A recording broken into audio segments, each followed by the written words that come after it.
ආයිබුවන්. අද අපි සාකච්ඡා කරන්න බලාපොරොත්තු වෙන්නේ යතුරුපැඩි කාර්මික පාඨමාලාව හදාරන NVQ 3 සහ 4 மட்டம் வரை. நாங்கள் இன்று பார்க்க போவது மோட்டார் சைக்கிள் ரிப்பேர் பாடநெறியில் உள்ள மொடியூல் 14வது மொடியூலுக்கான இக்னிஷன் சிஸ்டம், அதாவது மோட்டார் சைக்கிளின் இக்னிஷன் சிஸ்டம் எவ்வாறு வேலை செய்யுதுன்னு சொல்லி பார்க்க போகிறோம்.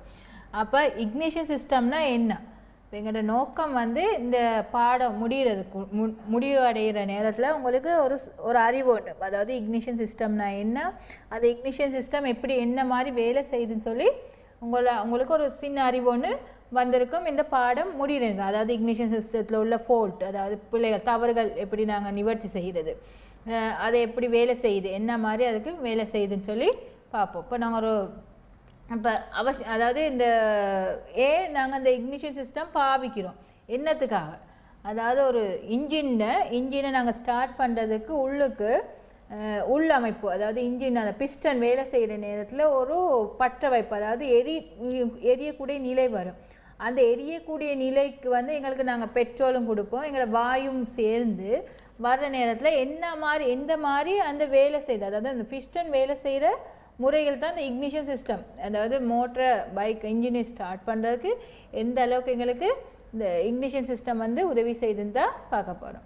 இப்போ இது இந்த வீடியோ கிளிப், இது வந்து ஒரு 4 ஸ்ட்ரோக் இன்ஜின், அதாவது 4 ஸ்ட்ரோக் இன்ஜினில் பிஸ்டன் என்ன மாதிரி வேலை செய்யணும். இப்போ பாருங்கள், கீழே வந்த பிறகு பெட்ரோலும் இது வாயுவும் ஒன்று சேர்ந்தோடனே எப்படி அந்த ஸ்ட்ரோக் ஆகுது, எப்படி அந்த அமைப்பு, அதாவது எப்படி ஸ்ட்ரோக் ஆகுது, எரிபற்று நிலை என்ன மாதிரி வருதுன்னு சொல்லி தான் இந்த இதில் கிளைமேட். அதாவது இப்போ பிஸ்டன் கீழே இறங்கி மேலே டப்புக்கு போகிறதுக்கு முன்னுக்கு, அதாவது கம்ப்ரெஷன் வேலையிலே கம்ப்ரெஷன் ஒரு நிலையிலேயே அந்த ஸ்பார்க் ஆகும் அந்த எரிநிலை, அதாவது 2 ஸ்ட்ரோக், அதாவது ஸ்ட்ரோக் பிஸ்டன் வந்து கீழே வந்து அடியில் வந்து மேலே போகிறதுக்கு, அதாவது டப்புக்கு போகிறதுக்கு முன்னுக்கு, அந்த டொப்புக்கு போகிறது கொஞ்சம் முன்னுக்கே அந்த பற்ற வைப்பு, அதாவது ஸ்பார்க் ஆகி தான் கம்ப்ரெஷன் வேலை ஆகல, அதாவது கம்ப்ரெஷன் ஒரு நிலையில் கம்ப்ரெஷன் பண்ணுற நிலையில் ஸ்பார்க் ஆகி தான் அந்த எரிபற்று நிலை வந்து எங்களுக்கு எரிபற்று நிலை உருவாகும்.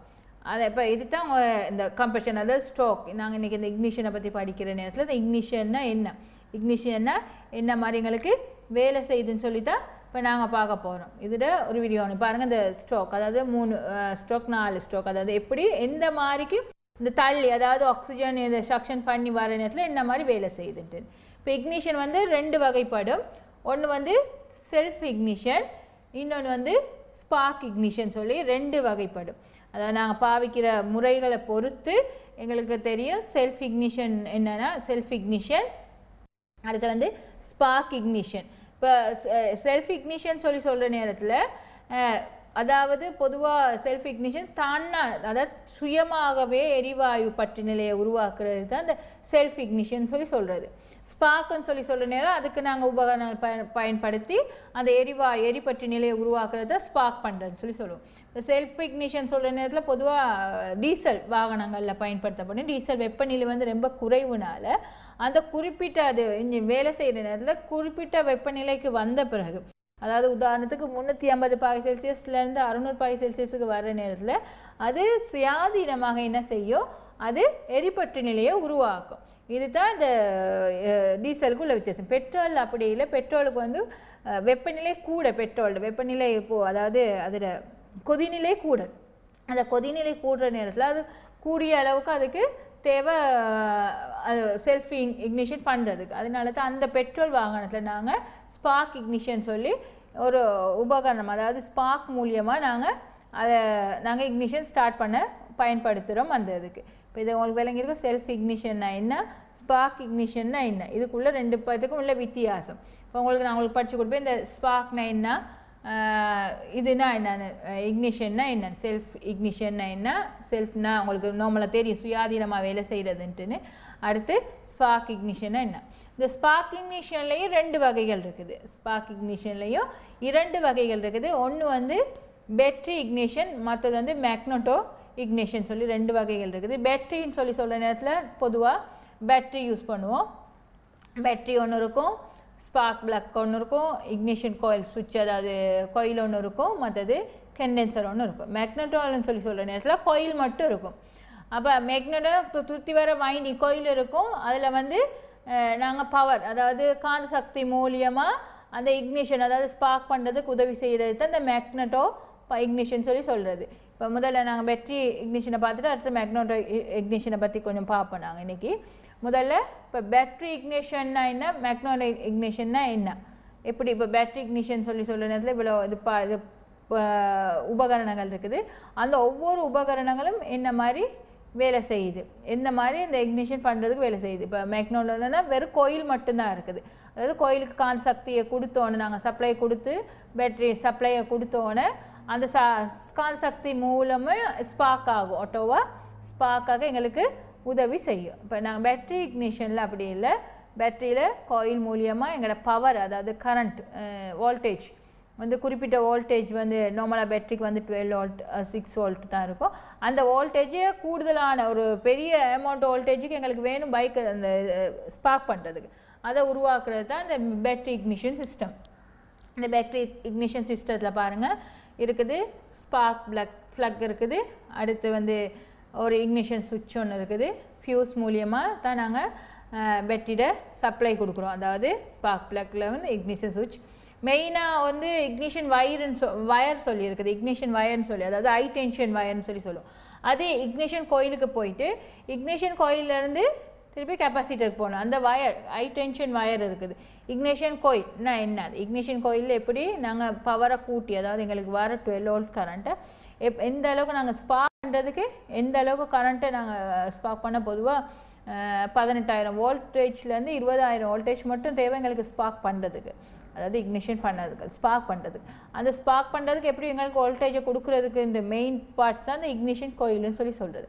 அதுதான் எங்களோட, அதாவது வோல்டேஜை எங்களுக்கு கூட்டி கொடுக்குது. அதாவது சின்ன வோல்டேஜிலேருந்து நாங்கள் கொடுக்குற 12 வோல்ட்டை வந்து 18,000-20,000 வோல்டேஜுக்கு மாற்றி எங்களுக்கு ஸ்பார்க் பண்ணுறது கொடுக்குறதுக்கு தான் இந்த இக்னிஷன் கோயில் யூஸ் பண்ணப்படுது.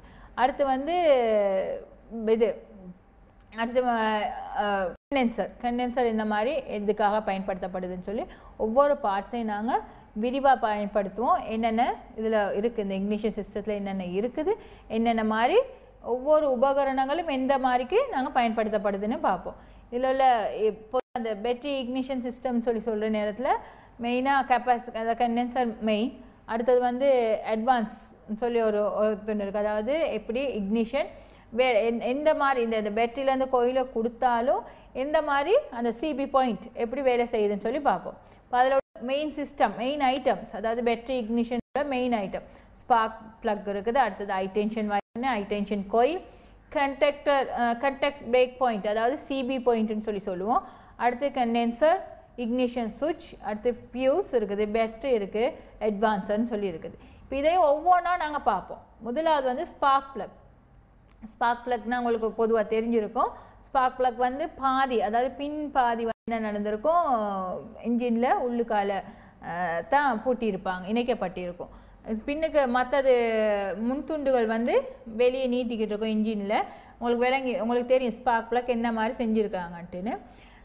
அதில் அந்த முன்பாங்க ரப்ஸ்ன்னு சொல்லி சொல்கிற பகுதி வந்து அந்த இன்ஜின் வந்து இந்த வயர்ஸ், அதாவது வயரில் ரெசிஸ்டன் கிளாஸ் ரெசிஸ்டனில் போட்டு வயர் போது முன் வந்து கூறாக முன்னுக்கு இன்ஜினுக்கு மேலே நீட்டிக்கிட்டு இருக்கும். அது வந்து செரமிக்கில் தான் உருவாக்கியிருப்பாங்க, செரமிக்கில் தான் அந்த இதை செஞ்சுருப்பாங்க. ஏன்னா அது வந்து கூடுதலான வெப்பநிலையை தாங்கக்கூடியது.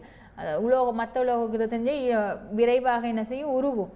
அதை தடுக்கிறதுக்காகத்தான் இந்த நீட்டை இதை நாங்கள் செரமிக்கில் பயன்படுத்தியிருப்போம். அதே மாதிரி எலக்ட்ரோட், 2 எலக்ட்ரோட் இருக்குது.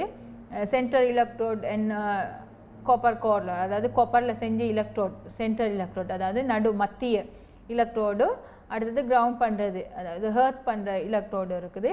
அதாவது மெயின் இதில் முக்கியம் ஸ்பார்க் ப்ளக்கில் த்ரெட் முக்கியம். அதாவது எங்களோட த்ரெட்டு புரி எப்படி எங்களுக்கு வெட்டியிருக்காங்கன்ட்டுன்னு, அதே மாதிரி அந்த த்ரெட்டை இதோட இணைச்சிருக்காங்க, கேஸ் கட் இணைச்சிருக்காங்க. எந்த அளவுக்கு இந்த எலக்ட்ரோட உள்ள அந்த கேப், கிரவுண்ட் எலக்ட்ரோடுக்கும் சென்ட்ரல் எலக்ட்ரோடுக்கும் உள்ள கேப் கட்டாயம் முக்கியம். அதை நாங்கள் விரிவாக பார்ப்போம் அடுத்து என்ன எப்படி படிக்கிறோன்ட்டுன்னு. மற்றது இன்சுலேட்டட் பண்ணியிருக்காங்க அந்த எலக்ட்ரோட கிளாஸால், அதாவது எலக்ட்ரோட கிளாஸால் இன்சுலேட் பண்ணியிருக்காங்க. அடுத்து வந்து ஃப்ளக் கோட், அதாவது ஃப்ளக் கோட்டுன்னு சொல்லி சொல்கிற நேரத்தில் இப்போ மெயினாக இதில் நம்பர்ஸ் போட்டிருப்பாங்க. ஒரு கோட் ஒன்று இருக்கும். அந்த ஒவ்வொரு ஃப்ளக்லையும் ஸ்பார்க் ப்ளக்லையுமே ஒரு நம்பர் இருக்குது. அந்த நம்பர் நீங்கள் கட்டாயம் தெரிஞ்சிருக்கணும். அது சரியான விதத்தில் இப்போ நாங்கள் ரிப்பேர் பண்ணிவிட்டு நீங்கள் இன்ஜினை ரிப்பேர் பண்ணி எல்லாம் செஞ்சுட்டு ஃப்ளக் எதுவும் அடித்து போயிடுச்சு டேமேஜ் ஆகிடுச்சு புது ஃப்ளக் போடுறேன்னு சொன்னால் அந்த த்ரெட்டுக்கு ஏற்ற மாதிரி ஃப்ளக் போட்டு சரி வராது. அதாவது சரியாக வேலை செய்யும், ஸ்பார்க் வந்து சரியாக பண்ணப்படாது. எங்களுக்கு தெரியும் கம்பஷன் அந்த ஸ்பார்க் இன்ஜின் உள்ள கம்பஷன் இதில் வந்து தான் அந்த ஸ்பார்க் பண்ணப்படும் எரிபற்றி நிலை உருவாகும். அது வந்து சரிவர நடைபெறாது நாங்கள் சரியான ஃப்ளக்கை பாவிக்கலாட்டி. அதனால அந்த கோட் நடுவில் கோடு இருக்கும். அந்த கோடில் உள்ள த்ரெட்டோட அளவு எத்தனை எவ்வளோ உயரத்துக்கு த்ரெட் இருக்கும், த்ரெட்டோட சைஸ் இருக்கும். அதே மாதிரி மேலே உள்ள செரமி அதாவது மேலே உள்ள ரோட்டில் உள்ள சைஸும் போட்டிருப்பாங்க. அதாவது நட்டோட சைஸ் இதுகளெல்லாம் கட்டாயம் கவனிக்க வேணும், அதில் போட்டிருப்பாங்க. அது அப்போ அந்த மாதிரி தான் நாங்கள் என்ன செய்யணும், சரியான ஒரு ப்ளக்கை வந்து நாங்கள் தெரிவு செய்யணும். தெரிவு செய்கிற நேரத்தில் தான் சரியான முறையில் இன்ஜின் வேலை செய்யும். அப்போ இன்ஜின் வேலை செய்யலாட்டி இன்ஜின் சக்தி வீதம் அதாவது இன்ஜின் வேகம் வந்து குறையும் எங்களுக்கு. அதனால் ஸ்பார்க் ப்ளக் நாங்கள் தெரிவு செய்கிற நேரத்தில் சரியான முறையில் த்ரெட்டு மற்றது அந்த ரோட் கீழே உள்ள ரோட் என்ன மாதிரி எந்த கேப்பில் இருக்கணும் எந்த மாதிரின்னு சொல்லி நாங்கள் சாய்ஸ் பண்ணி சரியான முறையில் சூஸ் பண்ணணும். சூஸ் பண்ணி தான் சரியான முறையில் இணைச்சா தான் நாங்கள் எதிர்பார்க்குற எங்களோட வேகம் அதாவது இன்ஜின் ஸ்பார்க்ட நிலை வந்து சரிவர நடைபெறும். இல்லாட்டி ஒன்று டேமேஜ் அதாவது ஸ்டார்ட் வந்து சரிவர நடைபெறலாட்டி இன்ஜின் பழுதடைய பார்க்கலாம். இல்லாட்டி மற்ற சீல்கள் உடைய பார்க்கலாம். ஸ்பார்க் பண்ணுறதுக்கு ஸ்பார்க் பண்ணதான் எரிபற்றி நிலையிட வீதம் வந்து குறையும். சரியான ஃப்ளக்கை நாங்கள் பார்க்கணும், ஒன்று கூடுதும் இல்லாட்டி குறையும். அதனால் மிக மிக கவனம். இந்த அந்த கோடில் உள்ள மாதிரியே சரியான ஃப்ளக்கை நாங்கள் பயன்படுத்த வேண்டும். ரிப்பேர் பண்ணி அதாவது திருத்தி வந்துட்டால் திருத்தி நாங்கள் திருப்பி புதுசாக போடுற நேரத்தில் அந்த மாதிரி போடணும். அதே மாதிரி அதான் நான் சொன்னேன் கட்டாயம் கேப் அதாவது ஒரு ஃப்ளக்கை எடுத்துக்கிட்டோம்னா எலக்ட்ரோட் சென்ட்ரல் எலக்ட்ரோடுக்கும் ஹெர்த் எலக்ட்ரோடுக்கும் உள்ள கேப் வந்து மிக மிக எங்களுக்கு முக்கியம். அதாவது அந்த கேப் வந்து எந்த அளவுக்கு எந்த சைஸுக்கு இருக்குன்ட்டுன்னு எந்த நேரமும் நாங்கள் ஒரு ரிப்பேர் பண்ண வந்துச்சோ இல்லாட்டி சர்வீஸ் பண்ண வந்தாலுமே அந்த கேப்பை நாங்கள் கட்டாயம் அளக்கணும். ஃபில்லர் கேஜ் நாங்கள் பயன்படுத்துவோம் அந்த கேப்பை அளக்கிறதுக்கு. அந்த ஃப்ளக் கேஜை பயன்படுத்தி தான் அந்த கேப்பை செக் பண்ணணும் கட்டாயம். அதாவது உங்களுக்கு தெரியும் கம்பஷன் அந்த முடிவில் தான் இந்த ஸ்பார்க் பண்ணப்படுன்ட்டுன்னு. அப்போ இந்த கேப்டை இது வித்தியாசப்பட்டுச்சுன்னு சொன்னால் சரியான முறையில் சரியான லெவலில் வந்து ஸ்பார்க் பண்ணப்படாது.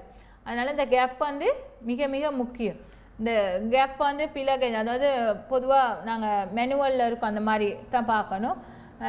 அதை நாங்கள் ஒன்று அட்ஜஸ்ட் பண்ணி போடலாம் ஸ்பார்க் ப்ளக் அதாவது வயரை இது பண்ணி க்ளீன் பண்ணி தற்காலிகத்துக்கு போடலாம். அது நல்லாவே டேமேஜ் ஆகி இருந்துச்சுன்னு சொன்னால் புது ஸ்பார்க் தான் மாற்றணும், ஸ்பார்க் ப்ளக் தான் மாற்றணும். இல்லாட்டி என்ன செய்யும் சின்ன இதால் பண்ணி இந்த முதல் படத்தில் மாதிரி ஃபிலகேஜால் அளந்துட்டு அந்த சின்ன கேப் ஒன்று தான் கூடுதலாக இருந்துச்சோ இல்லாட்டி கூடுதலாக தான் இருக்கும். ஏன்னா தேய்ப்படும் ராட் தேஞ்சு பட்டிருக்கும். அதுக்கு நாங்கள் என்ன செய்வோம் சின்னதாக அந்த இதால் க்ளீன் பண்ணி போட்டு விடலாம். ஸ்பார்க் ப்ளக் கட்டாயம் எங்களுக்கு தேவை என்னென்னா அமுக்கம் ஒருவேளை அந்த ஸ்பார்க் ப்ளக்கில் இன்ஜினில் ப்ரெஷர் கூடலாம், அமுக்கம் கூடலாம் குறையலாம். அதில் எல்லாத்தையுமே தாங்குகிற சக்தி வந்து இந்த ஸ்பார்க் ப்ளக்கில் உள்ள இந்த ராட்டுக்கு அதாவது எலக்ட்ரோடுக்கு தான் இருக்குது. அப்போ அதனால கட்டாயம் நீங்கள் இந்த வேலை செய்கிற நேரத்தில் இந்த ஸ்பார்க் ப்ளக்கில் உள்ள ஸ்பார்க் ப்ளக்னா என்ன எப்படி அதை நாங்கள் பயன்படுத்தணும் அந்த நம்பர்ஸ் எப்படி இதெல்லாம் விவரம் தெரிஞ்சுக்கணும். அதாவது கலட்டுற முறைகள் இருக்குது, சரியான முறையில் மெனுவலை பயன்படுத்தி எந்த முறையில் கலட்டணுமோ அந்த முறையில் கலட்டணும். எப்படி பூட்டணுமோ திருப்பி நீங்கள் அதை பூட்டுற நேரத்துலையும் அந்த மாதிரி பூட்டணும்.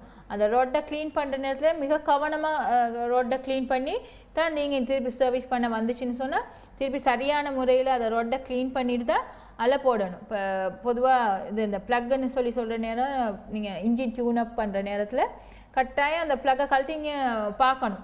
ப்ளக் என்ன மாதிரி இருக்குது, டேமேஜ் ஆகியிருக்கா இல்லாட்டி ஏதாவது ராட்டில் ஆயில் படிஞ்சிருக்கும் அந்த ராட்டுக்கு மேலே அதை க்ளீன் பண்ணி போடலாம். அந்த மாதிரி என்ன சின்ன டேமேஜாக இருந்தாலும் அதை சரி செஞ்சுட்டு போடணும். ஏன்னா ஷார்ட் ஆகுனுச்சுன்னு சொன்னால் இன்ஜினுக்கு பாதிப்பாடுங்க. அப்போ ஸ்பார்க் சரி வர நடைபெறாது. அதனால் கட்டாயம் என்ன செய்யணும் ஸ்பார்க் ப்ளக் பயன்படுத்தணும், கட்டாயம் சரியான முறையில் பயன்படுத்தணும். இப்போ ஸ்பார்க் ப்ளக்கை பற்றி நீங்கள் ஒரு அளவு அறிவு வந்திருக்கு. ஸ்பார்க் ப்ளக் என்னத்துக்கு பயன்படுத்துகிறோம், என்னத்துக்காக இது பயன்படுத்துகிறோம். அடுத்து வந்து ஹை டென்ஷன் வயர். ஸ்பார்க் பிளக்குக்கு அடுத்து மெயின் பிரதானமானது வந்து இந்த ஹை டென்ஷன் வயர்னு சொல்ல நேரத்தில் நிறைய அதாவது கூடுதலான மின்சாரத்தை கொண்டு செல்றது தான் இந்த ஹை டென்ஷன் வயர். அதாவது பொதுவாக நாங்கள் கூடுதலாக உங்களுக்கு தெரியும் 18,000 வோல்டேஜ்லேருந்து இருக்குது. இப்போ புதுசாக வர எல்லாம் வந்து 40,000 வோல்டேஜ் 50,000 வோல்டேஜ் கரண்ட்டு வந்து தாங்கக்கூடிய சக்தி இருக்கணும் அந்த வயருக்கு, ஹை டென்ஷன் வயருக்கு. அப்போ அந்த மாதிரி வயரை தான் நாங்கள் சூஸ் பண்ணுறோம். அப்போ அந்த வயரை நாங்கள் எப்படி, அதாவது நல்ல வோல்டேஜ் லீக் ஆகக்கூடாது, வோல்டேஜ் இல்லாட்டி ஷார்ட் ஆகும். நாங்கள் வயரிங் பண்ணுற நேரத்தில் வோல்டேஜ் கட்டாயம் லீக் ஆகக்கூடாது. அதே மாதிரி மேனுவல் புக்கில் அதாவது எந்த கேப்பில் இன்சுலேஷன் எந்த மாதிரி இருக்குதோ அந்த மாதிரி இன்சுலேஷன் இருக்கணும். இன்சுலேஷன் வந்து டேமேஜ் ஆகக்கூடாது. இன்சுலேஷன் டேமேஜ் ஆகுனா அந்த போகிற மின்சாரம் வந்து சரிவர நடைபெறாது.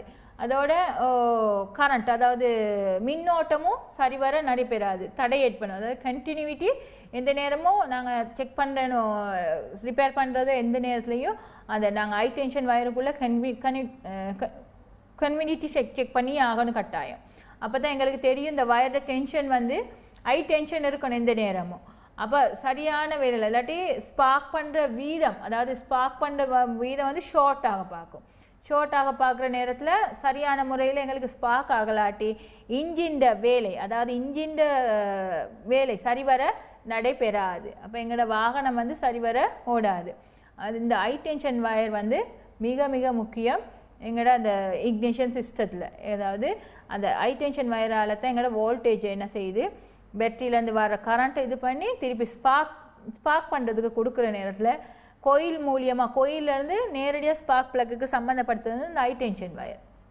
இந்த ஹை டென்ஷனில் அதனால் சின்ன ஒரு ட்ராப்பாக அந்த பெரிய வோல்டேஜை நான் கொண்டு போகுது இந்த வயர், அந்த ஹை டென்ஷன் வயரால். அப்போ நாங்கள் சின்ன ஒரு லீக்கோ சின்ன ஒரு ட்ராப்பாக இருந்தால் அந்த சரிவர வோல்டேஜ் வந்து ஸ்பார்க் பண்ணுறதுக்கு போகாது, ஸ்பார்க் பண்ணுற ப்ளக்குக்கு போகலாட்டி அப்போ சரிவர ஸ்பார்க் ஆகாது. அப்போ இன்ஜின் வந்து ஸ்டக்காக பார்க்கும், சரிவர ஓடாது. அதனால் மெயின் பார்ட் வந்து இந்த ஹை டென்ஷன் வயரில் சரிவர நாங்கள் திருப்பி சொல்கிறேன் அந்த வயர்ட சப்ளை பண்ணுற நேரத்தில் எப்படி நாங்கள் சரியான கனெக்டிங் பாரெல்லாம் சரிவர இணைச்சிருக்கணும், ஷார்ட் ஆகாமல் சர்க்கிட்டை ஷார்ட் ஆகாமல் சரிவர இணைச்சிருந்தால் தான் அந்த ஹை டென்ஷன் வயர் வந்து சரிவர இணைக்கப்படணும். அந்த நீளமும் சரிவரையாக இருக்கணும், இழுப்பட்டு இல்லாட்டி டென்ஷனோடு இருக்கணும், சின்ன ஒரு டென்ஷன் ஒன்று இருக்கணும். அது கட்டாயம் நீங்கள் மேனுவல் புக்கில் பார்க்கணும். இந்த நீளத்துக்கு இப்போ இதுக்குள்ளே இந்த நீளத்துக்கு இந்த டென்ஷன் வயர் இருக்கும்ட்டு அதே நீளத்தோட சரிவர செஞ்சுருக்கணும். அப்போ தான் எங்களுக்கு சரியான முறையில் இந்த அதாவது இந்த வேலை, அதாவது இந்த சுற்று சரிவர நடைபெறும். எங்களோட இக்னிஷன் சிஸ்டம் சுற்று வந்து சரிவர நடைபெறதுக்கு வந்து இந்த ஹை டென்ஷன் வயர் வந்து மிக மிக முக்கியமானது. அடுத்தது எவ்வளோ நாங்கள் ஹை டென்ஷன் வயர் முக்கியமோ அதே மாதிரி ஹை டென்ஷன் கோயில் தான் பிரதானமானது. அதாவது எங்களுக்கு இருக்க வோல்டேஜ் அதாவது ஒரு கன்வெர்ட்டர் மாதிரி பயன்படுத்துது. உங்களுக்கு ஏற்கனவே தெரியும், இப்போ பொதுவாக இப்போ இதில் வந்து 6 வோல்ட் அதாவது 12 இல்லை 6 வோல்ட் வோல்டேஜ் உள்ள ஒரு பேட்டரியிலேருந்து வர கரண்ட்டை அதை கன்வெர்ட் பண்ணது வந்து 25 அதாவது 20,000 வோல்டேஜ் 30,000 வோல்டேஜுக்கு அந்த இதுக்கு கன்வெர்ட் பண்ணுது. அதாவது குறைந்த அளவு மின்னோட்டத்தை எடுத்து கூடிய அளவு மின்னோட்டத்தை வெளியிடுறது வந்து இந்த இக்னிஷன் கோயில். அது எப்படின்னு அடுத்த உங்களுக்கு சர்க்கிட்டில் உங்களுக்கு சொல்லிக் கொடுப்பேன், எப்படி அந்த மாற்றப்படுது, அதாவது வோல்டேஜ் ஹை கரண்ட் எப்படி எடுக்குதுன்னு, எப்படி அந்த டிரான்ஸ்ஃபார்மர் மாதிரி வேலை செய்யுது. உங்களுக்கு பொதுவாக தெரியும், இப்போ மின்சாரம் அதாவது வீட்டுக்கு வர மின்சாரம் வந்து இப்போ இதில் வருது, அதாவது எலக்ட்ரிசிட்டி போர்டால் வந்து லட்சக்கணக்கான ஒரு வோல்டேஜ் தான் அவங்க எங்களுக்கு கொடுக்குறாங்க. அது வந்து மெயின் கரண்ட்டுக்கு வந்து அந்த கரண்ட்லேருந்து பிரித்து தான் வீட்டுக்கு வந்து 230 வோல்டேஜ் அதாவது ஸ்டெப் டவுன் பெரிய வோல்டேஜை எடுத்து இது பண்ணி பிரித்து சின்ன வோல்டேஜ். ஆனால் இதில் வந்து என்ன நடக்குது, சின்ன வோல்டேஜ் வந்து பெரிய வோல்டேஜாக மாற்றமடையுது. அதாவது எடுக்கிற சின்ன வோல்டேஜ் வந்து பெரிய வோல்டேஜாக மேக்னெட் பவர் அதாவது காந்த சக்தி மூலியமாக வோல்டேஜை மாற்றி தான் எங்களோட இதுக்கு ப்ளக்குக்கு சப்ளை கொடுக்குது. அப்போ அது என்ன மாதிரி சர்க்கிட்டுன்னு சொல்லி உங்களுக்கு தெரியும் எந்த மாதிரின்ட்டு. இப்போ பொதுவாக நீங்கள் எந்த நாள் யூஸ் பண்ணுற ஃபோன் சார்ஜர் வீட்டிலேருந்து வரது வந்து 230 வோல்ட். ஆனால் நாங்கள் பாவிக்க போகிற சார்ஜரோ இல்லாட்டி கம்ப்யூட்டரோ 6 வோல்ட் அந்த மாதிரி சின்ன வோல்ட்.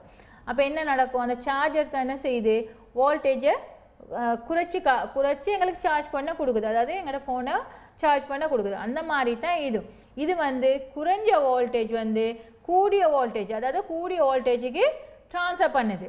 அதாவது குறைந்ததுலேருந்து கூடியதுக்கு ஒரு ஆயிரக்கணக்கான கூடிய வோல்டேஜுக்கு இது ட்ரான்ஸ்ஃபர் பண்ணுது இந்த ஹை டென்ஷன் கோயில். இதுதான் இந்த இக்னிஷன் கோயில், அதாவது இக்னிஷன் கோயில்னு சொல்லுவோம். இதுதான் பிரதானமானது இந்த இதில். அதாவது ஸ்பார்க் பண்ணுறதுக்கு மெயின் பார்ட். அதாவது எப்படி நான் உங்களுக்கு சொல்லிக் கொடுப்பேன், எப்படி இந்த இக்னிஷன் கோயில் வந்து எப்படி கரண்ட்டை பவரை கூட்டுதுன்னு, எப்படி இந்த காந்த சக்தி எப்படி இதுக்கு வருது. சும்மா சப்ளை பண்ணுறதுல இந்த பாயிண்ட் 4 பாயிண்ட் இருக்குது, இன் அவுட் வருது பேட்டரியில். அதே மாதிரி அவுட் லைன் இன் அவுட்டுன்னு சொல்லி 2 லைன் இருக்குது. இப்போ இது தான் அதாவது வெட்டு முகத்தோட்டம், அதாவது ஹை டென்ஷன் அந்த கோயில்ட நாங்கள் நேர்ந்தா வெட்டுனா இந்த மாதிரி தான் கோயில் இருக்கும். நடுவில் மேக்னெட் பவர் ஒன்று இருக்கும், 2 பக்கமும் கோயில் இருக்கும். இந்த கோயில் எந்த மாதிரி உங்களுக்கு பொதுவாக இதுக்கு வந்து ஏசி வோல்டேஜ் கரண்ட் தான் கொடுப்போங்க. டிசி கரண்ட்டில் வேலை செய்யலை, அது என்ன டிசி கரண்ட் வந்து ஏசி கரண்ட்டாக மாற்றுது. டிசி கரண்ட்டில் கொடுத்தோம்னா அந்த கரண்ட்டை நாங்கள் பிரித்து கொடுக்கணும், அதனால பிரித்து அது பெரிய வேலை. அதனால பொதுவாக இதில் வந்து ஏசி வோல்டேஜை தான் மாற்றுது, வந்து ஆல்டர்னேட்டிவ் கரண்ட்டாக மாற்றுது. ஆல்டர்னேட்டிவ் கரண்ட்டாக மாற்றுற நேரத்தில் நேரத்தோட வோல்டேஜ் வந்து அந்த சமன், அந்த உங்களுக்கு தெரியும் கிராஃப் எந்த மாதிரி வரைகிறன்ட்டுன்னு, அந்த வோல்டேஜை தான் மாற்றுது. அப்போ இது உங்களுக்கு விளங்கியிருக்கும். இந்த ஏசி வோல்டேஜில் தான் எங்களுக்கு டிசி கரண்ட்டில் வந்தாலும் கன்வெர்ட் பண்ணுது ஏசி வோல்டேஜுக்கு. ஏசி வோல்டேஜில் கன்வெர்ட் பண்ணி தான் ஸ்பார்க் பண்ணுறதுக்கு பெரிய கரண்ட் ஒன்று எங்களுக்கு கொடுக்குது. அப்போ இந்த ஹை டென்ஷன் கோயிலை பற்றி உங்களுக்கு நல்லா விளங்கியிருக்கும். இக்னிஷன் கோயில்னா என்ன, இதோட உபயோகம், அதாவது இது எப்படி கரண்ட்டை மாற்றி கொடுக்குது. எங்கள் சின்ன வோல்டேஜ் ஒன்று எடுத்து இன்புட் பண்ணுது, ஒரு 12 வோல்ட் 6 வோல்ட் வோல்டேஜ் ஒன்று, அதில் நடுவில் மேக்னெட்டிக் பவர், அதாவது காந்த சக்தி மூலியமாக வோல்டேஜை கூட்டுது. ஸ்டெப் அப் டவுன், அதாவது அப் டவுன் டிரான்ஸ்ஃபார்மர் மாதிரி ஒரு டிரான்ஸ்ஃபார்மர் வேலையை தான் இந்த இக்னிஷன் டென்ஷன் கோயில் வந்து செய்யுது. அதனால் உங்களுக்கு இது சின்ன ஒரு கோயில், அதாவது இப்போ உங்களுக்கு பொதுவாக பேட்டரி தெரியும் 6 வோல்டேஜ்னு சொன்னால் ஒரு சின்ன கேப் பண்ணுறது, அது எவ்வளோ பெரிய கோயிலுக்கு வோல்டேஜை மாற்றுதுன்னு சொல்லி அடுத்த இதில் உங்களுக்கு சர்க்கிட்டை படுத்தி உங்களுக்கு சர்க்கிட்டை விளங்கப்படுத்தினது உங்களுக்கு இதில் விளங்கும் நன்றாக இது எப்படி மாற்றணுட்டு டக்குனு. அதாவது இலகுவாக என்ன மாதிரி அதுக்கு அந்த இக்னிஷன் கோயிலுக்கு எந்த மாதிரி கரண்ட் வந்து எந்த மாதிரி மேக்னெட்டாகி காந்த சக்தியை எடுத்து வோல்டேஜை கூட்டுதுன்னு சொல்லி உங்களுக்கு படிக்க விளங்கும். இப்போ இதுதான் டென்ஷன் கோயில். இப்போ டென்ஷன் கோயில்ட குறுக்கு வெட்டு முகத்தோட்டம் தான் இது. அதில் நீங்கள் பார்த்தீங்க இதில் 4 பாயிண்ட் இருக்குது, ஆனால் இதில் இருக்குது 3 பாயிண்ட். அதாவது குறுக்கு வெட்டு இதில் 4 இப்போ இதில் 3 இருக்குது. 3ன்னு சொல்லுறேன். அதாவது நெகட்டிவ் டெர்மினல், அதாவது பாசிட்டிவ் டெர்மினல் நெகட்டிவ் ஒன்று இருக்குது. நெகட்டிவ் டெர்மினல் வந்து 2 டையுமே பிஞ்ச் பண்ணி ஒரு டெர்மினலாக தான் போகும். அதாவது 3 டெர்மினல் தான் வேலை செய்யும். ப்ரைமரி தனியாக போகும், பிரைமரி தனியாக போகும். இந்த நெகட்டிவ் டெர்மினல் வந்து செகண்டரி டெர்மினல் வேறையாக இருக்கும், பிரைமரி வேறையாக இருக்கும். நடுவில் வந்து அயன் கோர் இருக்கும். இக்னிஷன் கோயிலை பற்றி உங்களுக்கு ஒரு அறிவு ஒன்று வந்திருக்கும். அடுத்து நாங்கள் கண்டக்ட் பிரேக்கர் பாயிண்ட். அப்போ சிபி, அதை நாங்கள் இன்னொன்று பேரில் கூப்பிடுவோம் சிபி பாயிண்ட்டுன்னு சொல்லுவோம். அதே மாதிரி இப்போ நாங்கன்னா மோட்டார் பைக் ரிப்பேர் அந்த கேரேஜ் அதுகள் எல்லாம் சொல்லுவாங்க பிளாட்டினம் பாயிண்ட்டுன்னு சொல்லுவாங்க. இப்போ ஏன் பிளாட்டினம் பாயிண்ட்டுன்னு சொல்கிறோம்னா, இந்த பாயிண்ட் கேப் இருக்குது தானே, இந்த பாயிண்ட் கேப்புக்கு நடுவில் ஒரு சின்ன துண்டு பிளாட்டினம் இருக்கும். அதனால இதை நாங்கள் என்ன செய்வாங்க, அந்த ஸ்பார்க் தேயாமல் இருக்கிறதுக்காக, ஸ்பார்க் பண்ணுற நேரம் அதை தேயாமல், அந்த பாயிண்ட் தேயாமல் இருக்கிறதுக்காக பிளாட்டினம் போட்டிருப்பாங்க. அதுக்கு நாங்கள் தான் அந்த பிளாட்டினம் பாயிண்ட்டுன்னு சொல்லுவோம். ஆனால் பொதுவாக சரியான பேர் வந்து இதுக்கு சிபி பாயிண்ட். சிபி பாயிண்ட்னா இதுதான் சிபி பாயிண்ட்னா கண்டக்ட் பாயிண்ட். அதாவது சிபி பாயிண்ட்டில் உங்களுக்கு விளங்கி இருக்கும். இப்போ இதில் என்ன மாதிரி, அதாவது கண்டக்ட் பிரேக்கர் பாயிண்ட்டுன்னு சொல்கிற நேரத்தில் மெயினாக எங்களோட அதாவது ஸ்பார்க் பண்ணுறதுக்கு முன்னுக்கு எங்களுக்கு எப்படி அந்த பாயிண்ட் கேப்பை பற்றி உங்களுக்கு சொல்லி கொடுத்து, அந்த ஸ்பார்க் பாயிண்ட் நடுவில் கேம்ப் இது இருக்குது, அந்த கேம்புக்குள்ளே எப்படி நாங்கள் வேலை செய்ய, அதாவது கேம்ப் ஷாப்ட் இருக்குது, அதை அட்ஜஸ்ட் பண்ணுறதுக்கு சிபி பாயிண்ட் எப்படி அட்ஜஸ்ட் பண்ணுறதுன்னு சொல்லி உங்களுக்கு தெரியும். இது வந்து 4 ஸ்ட்ரோக்னால 4 இது இருக்குது. அதாவது கேப் நாங்கள் சப்ளை கொடுக்குற நேரத்தில் இது சப்ளை இதில் வயர் 12 வோல்ட் பேட்டரியில் சப்ளையில் தான் வேலை செய்யுது. வோல்டேஜ் வந்து இக்னிஷன் கோயிலால் வர வோல்டேஜ் வந்து இதில் போயிட்டு தான் எங்களோட அந்த பிஸ்டன் அந்த இதை வேலை செய்ய கேம்ப் ஷாப்ட் மூலியமாக வேலை செய்ய பார்க்குது. இந்த இது சிலிண்டர், அதாவது கேம் நோஸ் ஒன்று இருக்குது. நாங்கள் சப்ளை கொடுத்து அந்த டச் பண்ணுற நேரத்தில் அந்த கேம்ப் ஷாப்ட் வந்து சுற்றி தான் இந்த வேலை செய்ய பார்க்கும். இது எப்படி என்ன மாதிரி வேலை செய்யணும், அந்த மோட்டார் சைக்கிள்னு சொல்ல நேரத்தில் அது சப்ளை நாங்கள் 12 வோல்ட்டோ 6 வோல்ட்டோ பேட்டரியில் சார்ஜ் பண்ணி எங்களுக்கு சப்ளை போயிட்டு ஸ்பார்க் பண்ண போகிற நேரத்தில் எப்படி வேலை செய்யுது, அது நடுவில் அந்த துண்டு வந்து ஸ்பார்க் பண்ணுற நேரத்தில் எந்த மாதிரி, அதாவது எங்களோட பாயிண்ட் சப்ளை நாங்கள் கொடுக்குறோம், அந்த பாயிண்ட்டுக்கு சப்ளை கொடுக்குற நேரத்தில் அந்த பாயிண்ட் டச் பண்ணி அதாவது எங்கள் ரெண்டையும் டச் பண்ணினோடனே எங்களுக்கு எந்த மாதிரி இந்த கோயில், அதாவது எப்படி சப்ளை போயிட்டு எங்களுக்கு கோயிலை வேலை செய்ய வைக்கிது, இந்த சிபி பாயிண்ட் எந்த மாதிரி, இந்த சர்க்கிட் உங்களுக்கு சர்க்கிட் படித்து கொடுக்குற நேரத்தில் விளங்கும் எந்த மாதிரி அந்த சிபி பாயிண்ட்டால் எப்படி எங்களுக்கு இக்னிஷன் கோயிலில் சார்ஜ் ஆகுது, இக்னிஷன் கோயில் எப்படி சார்ஜ் ஆகுது, எந்த நேரத்தில் சிபி பாயிண்ட் அதாவது கண்டெக்ட் பாயிண்ட் ஆன் பண்ணுற நேரத்தில் ஆஃப் பண்ணுற நேரத்தில் எந்த அளவுக்கு இந்த சிபி பாயிண்ட் வந்து மெயின் பாயிண்ட்டாக வேலை செய்யுது எங்களோட இதில் சிஸ்டத்தில் சொல்லி உங்களுக்கு விளங்கும். அதாவது இது மெயின், அதாவது இது நான் எப்படி அந்த வேலை, அதாவது இந்த வேலை செய்கிறது அந்த சிபி பாயிண்ட்டோட வேலை வந்து கரண்ட் சார்ஜ் பண்ணுறது. நாங்கள் பொதுவாக ஒன் ஆஃப் சுவிட்ச், அதாவது பொதுவாக சுவிட்ச் இக்னிஷன் சுவிட்ச்னு சொல்கிற நேரத்தில் ஒன்று ஆன் பண்ணுவோம் இல்லாட்டி ஆஃப் பண்ணுவோம், ஸ்டார்ட் பண்ணுவோம் இல்லாட்டி ஆஃப் பண்ணுவோம். அந்த நேரத்தில் அந்த அளவுக்கு இந்த பாயிண்ட் வந்து வேலை செய்யுது. இப்போ இதுதான் அந்த கண்டக்ட் பாயிண்ட்டோட குறுக்கு வெட்டு முகம் தோற்றம். இப்போ நாங்கள் அதை வெட்டி பார்த்தா இந்த மாதிரி தான் இருக்கும். அதாவது 4 இது ஸ்லைட் மாதிரி இருக்கும், வயர்ஸ் இருக்குது, 2 பாயிண்ட் நடுவில் இருக்கும். இப்போ அந்த பாயிண்ட் அதாவது எங்களுக்கு சப்ளை கொடுத்தோன்னு அந்த பாயிண்ட்டை டச் பண்ணும், ஆஃப் ஆகும், ஒன் ஆகும். அப்போ இது எப்படி வேலை செய்து தான் இப்போ நாங்கள் அதாவது சிபி பாயிண்ட்டோட அவ்வளோ அந்த டீட்டெயில்ஸ் வந்து உங்களுக்கு இது பண்ணி தெரிஞ்சிருக்கோம். இந்த என்ன மாதிரி வேலை செய்யுது, சிபி பாயிண்ட்டுனா என்ன, அதாவது பிரேக் பண்ணுது எங்களோட பாயிண்ட்டை நாங்கள் வேலை செய்கிற ஸ்பார்க் பண்ணுற இதை பிரேக் பண்ணுறது தான் இதில் மெயின் வேலை. இந்த எப்படி இந்த வேலை செய்யுதுன்னு சொல்லி, அதாவது இந்த டச் பண்ணினோன்னே எப்படி இதில் வேலை செய்யுதுன்ட்டுன்னு பொதுவாக இந்த சிஸ்டம், அதாவது நம்மளோட இக்னிஷன் சிஸ்டத்தில் மெயினாக இந்த கண்டக்ட் பாயிண்ட்டுன்றது, அதாவது பிரேக்கர் பாயிண்ட் சிபி பாயிண்ட்டுன்றது மெயின் பாயிண்ட்டாக எங்களுக்கு வேலை செய்யப்படும். பொதுவாக உங்களுக்கு தெரிஞ்சிருக்கும் இந்த கம்ப்ரெஷர் எப்படி எந்த அளவுக்கு கம்ப்ரெஷர், அதாவது எங்களோட எரிபற்று நிலை எந்த அளவுக்கு உங்களோட வீடியோவில் பார்த்தீங்க, எந்த இடத்துல வந்து எங்களுக்கு எரிபற்று நிலை வந்து உருவாகுதுன்ட்டுன்னு, அதாவது கம்ப்ரெஷனில் மேலே டாப்புக்கு போகிறதுக்கு முன்னாடி சில நேரங்களுக்கு முன்னாடி தான் எங்களுக்கு எரிபற்று நிலை உருவாகுது. அந்த எரிபற்று நிலை உருவாக வந்து ஸ்பார்க் பண்ணப்படும். ஸ்பார்க் பண்ணுறது எந்த மாதிரி, நான் கண்டக்ட் பாயிண்ட் இது பண்ணோன்னே அந்த வீல் வந்து ஓப்பன் ஆகி வீல் வந்து அந்த ஸ்லைட் அந்த நட் நாங்கள் வேணால் எங்களுக்கு அட்ஜஸ்டபிள் பாயிண்ட்டை நாங்கள் அட்ஜஸ்டபிள் பண்ணிக்க நட் 2 இருக்குது எங்களுக்கு. அந்த ஒரு கேப் ஒன்று இருக்குது தானே, அந்த கேப்பு வித்தியாசப்பட்டுச்சுன்னா தேஞ்சு போனோம் எதுனாலும் செஞ்சாலும் நாங்கள் அந்த கேப்பை என்ன செய்யணும் சேஞ்ச் பண்ணிக்கலாம். அதாவது அதை க்ளீன் பண்ணி நாங்கள் பிள்ளை கேஜால் க்ளீன் பண்ணி அந்த நட்டை புருள் பண்ணி, அதாவது நட்டை லூஸ் பண்ணி நாங்கள் அதை அட்ஜஸ்டபிள் பண்ணிக்கலாம். இது ஃபுல்லாகவே டேமேஜ் ஆகினா தான் நாங்கள் இந்த சிபி பாயிண்ட்டை மாற்ற வேண்டி வரும். இல்லாட்டி எங்களால் இதை மற்ற பார்ட்ஸுகள் மாதிரி இப்போ ஸ்பார்க் ப்ளக்லாம் ரிப்பேர் ஆகுனா சின்ன ஒரு டேமேஜ் ஆகினாலும் ஃபுல்லாகவே புதுசாகவே நாங்கள் போட்டாகணும். ஆனால் இதில் அப்படி தேவையில்லை. நாங்கள் என்ன செய்யலாம், இந்த சிபி பாயிண்ட் அதாவது இந்த கண்டக்ட் பிரேக்கர் பாயிண்ட்டை வந்து சரியான ரிப்பேர் பண்ணி, அதாவது எங்களால் முடிஞ்ச அளவுக்கு ரிப்பேர் பண்ணி போட்டுக்கலாம். அடுத்தது வந்து கண்டென்சர். இப்போ கண்டென்சர்னு சொல்ல நேரத்தில் இப்போ கண்டென்சர் எந்த இடத்துல பயன்படுது, அதாவது சிபி பாயிண்ட்டும் கண்டென்சருக்குள்ள வித்தியாசம். இது இப்போ இது வந்து கேம்ப் ஷாஃப்ட் வந்து அதை சுற்றி வர்றது வந்து நாங்கள் சொல்லுவோம் கேம் நோஸ்ன்னு சொல்லுவோம். இப்போ நான் கண்டென்சர் மூலியமாக சப்ளையாக கொடுத்துட்டு வர நேரத்தில் வயர் வந்து அந்த கேம்ப் ஷாஃப்ட்டை சுற்றும். அதாவது ஒரு முறைக்கு இந்த ஷாஃப்ட் இந்த 4 ஸ்ட்ரோக்னால, இப்போ உங்களுக்கு இந்த குறுக்கு வெட்டு முறை 4 ஸ்ட்ரோக்னால அது ஒரு முறைக்கு தான் சுற்றும். அப்போ இந்த கண்டென்சர் எந்த அளவுக்கு அதுக்கு முக்கியத்துவம் பண்ணுது, அதாவது எங்களோட துறையில் இந்த பேட்டரி பைக்கை பொறுத்த வரைக்கும், மோட்டர் பைக்கை பொறுத்த வரைக்கும் இக்னிஷன் சிஸ்டத்தில் முக்கியமான ஒரு உபகரணம் தான், அந்த இக்னிஷன் சிஸ்டத்தில் முக்கியமான உபகரணம் தான் இந்த கண்டென்சர். இந்த கண்டென்சர் நாங்கள் அதாவது கண்டென்சரோட பிரயோஜனம், அதாவது என்ன இதில் வேலை முக்கியமான என்ன வேலைன்னு உங்களுக்கு தெரியும். இப்போ கண்டென்சர்னு சொல்லி கெப்பாசிட்டி, அதாவது ஒரு கொள்ளளவின்னு சொல்லுவோம் நாங்கள். அதாவது ஒரு டெம்பரேச்சர் ஒரு கரண்ட்டை என்ன செய்து சேமித்து வைக்கும் சேமிப்பு களமாக தான் பயன்படுத்துது. அதாவது ஒரு பேட்டரிக்கு சமனாக தான் இது கரண்ட் வந்து இந்த கண்டென்சர் வந்து பாவிக்குதுன்னு உங்களுக்கு தெரியும். இது நாங்கள் எலக்ட்ரிக்கல் முறையில், அதாவது ட்ராயிங் வரைய போனால், சர்க்கிட் வரைய போனால் அந்த ஒரு குறியீடில் தான் நாங்கள் குறிப்போம் கண்டென்சர். உங்களுக்கு தெரியும் கொள்ளளவி என்ன மாதிரி குறிப்போன்னு சொல்லி.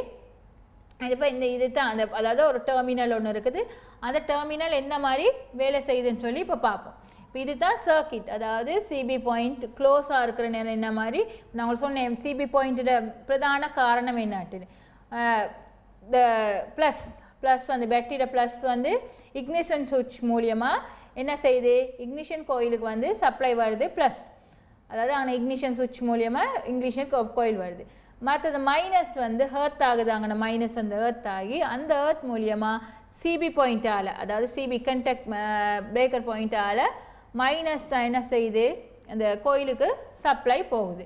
இதுதான் முதல் படத்தில் விளக்கம். இப்போ பொதுவாக எப்படி சப்ளை ஆகுது, அதாவது மைனஸ் வருது, மேலே அந்த கண்டென்சர் மேலே இருக்குது, condenser CB point close open, அதாவது அது கண்டெக்ட் பண்ணுற நேரத்தில் அந்த மைனஸ், அதாவது மைனஸ் மூலியமாக அந்த சப்ளை வருது. நாங்கள் அந்த கண்டெக்ட் பாயிண்ட்டை அட்ஜஸ்டபிள் என்ன வேணாலும் செஞ்சுக்கலாம். இப்போ எப்படி, அதாவது இக்னிஷன் கோயிலுக்கு என்ன மாதிரி சப்ளை வருதுன்னு. அதே மாதிரி இப்போ ரெண்டாவது படத்தை தான் நீங்கள் நல்லா விகரமாக படிச்சுக்கணும்.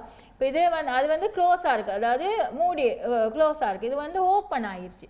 ஓப்பன் ஆகிற சர்க்கிட் ஓகே, ஓப்பன் ஆகிற நேரத்தில் என்ன நடக்கும், அந்த இடத்துல அதாவது மைனஸ் நேர் வந்து போகும், ப்ளஸ் போகும், மைனஸ் வந்து போகாது. அப்போ என்ன நடக்கும், அங்கே கண்டக்ட் இது பண்ணினோன்னே உடஞ்சோடனே பேட்டரி மூலியமாக தான் கண்டக்ட் வந்து மைனஸுக்கு போகும்.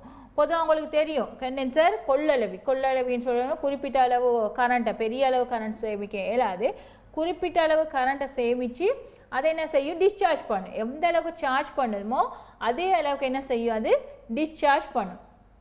அதே மாதிரி தான் இப்போ நாங்கள் இக்னிஷன் கோயில், இப்போ 12 வோல்ட் கரண்ட் தானே வருது. இப்போ 12 வோல்ட் கரண்ட் வந்துச்சுன்னு சொன்னால் கோயில் என்ன செய்யும், இந்த இக்னிஷன் கோயில் இப்போ பேட்டரி கண்டென்சர் மூலியமாக தான் திருப்பி இதுக்கு மைனஸ் வருது எங்களோட கோயிலுக்கு.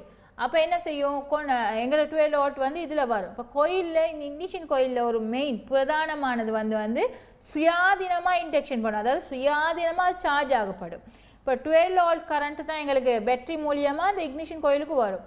அது என்ன செய்யும், 20 மடங்காக அந்த வோல்டேஜை கூட்டும். அதாவது பொதுவாக 12 வோல்ட்டில் உள்ள பேட்டரி வர கரண்ட் வந்து இந்த கோயிலுக்கு வர நேரத்தில் கோயிலுக்கு வந்து திருப்பி அது சேமிக்கும். அதை சேமித்து என்ன செய்யும், அது டிஸ்சார்ஜ் பண்ணுற நேரத்தில் திருப்பி 240 வோல்ட்டாக, அதாவது டிஸ்சார்ஜ் பண்ணுறது வந்து 240 வோல்ட்டாக டிஸ்சார்ஜ் பண்ணும். இப்போ இது உங்களுக்கு விளங்கி இருக்கும். அதாவது இக்னிஷன் கோயிலில் கண்டக்ட் பாயிண்ட் வந்து ஓப்பன் ஆகணுன்னு எங்களுக்கு கண்டென்சர் மூலியமாக, அதாவது கெப்பாசிட்டர் மூலியமாக எங்களுக்கு இக்னிஷன் கோயிலுக்கு பவர் போகுது, மைனஸ் போகுது, அது வந்து சார்ஜ் ஆகுது, செல்ஃபாக சார்ஜ் ஆகுது, அதாவது சுயாதீனமாக சார்ஜ் பண்ணப்பட்டு அது வந்து 12 வோல்டேஜ் வந்து 240 வோல்டேஜாக மாற்றமடையுது.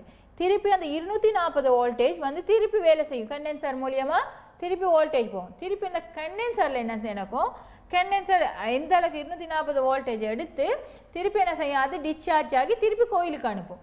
இப்போ ஏன்னா எங்களோட சிபி பாயிண்ட் வந்து ஓப்பனில் இருக்குது, அப்போ 245 வோல்டேஜ் திருப்பி வரும்.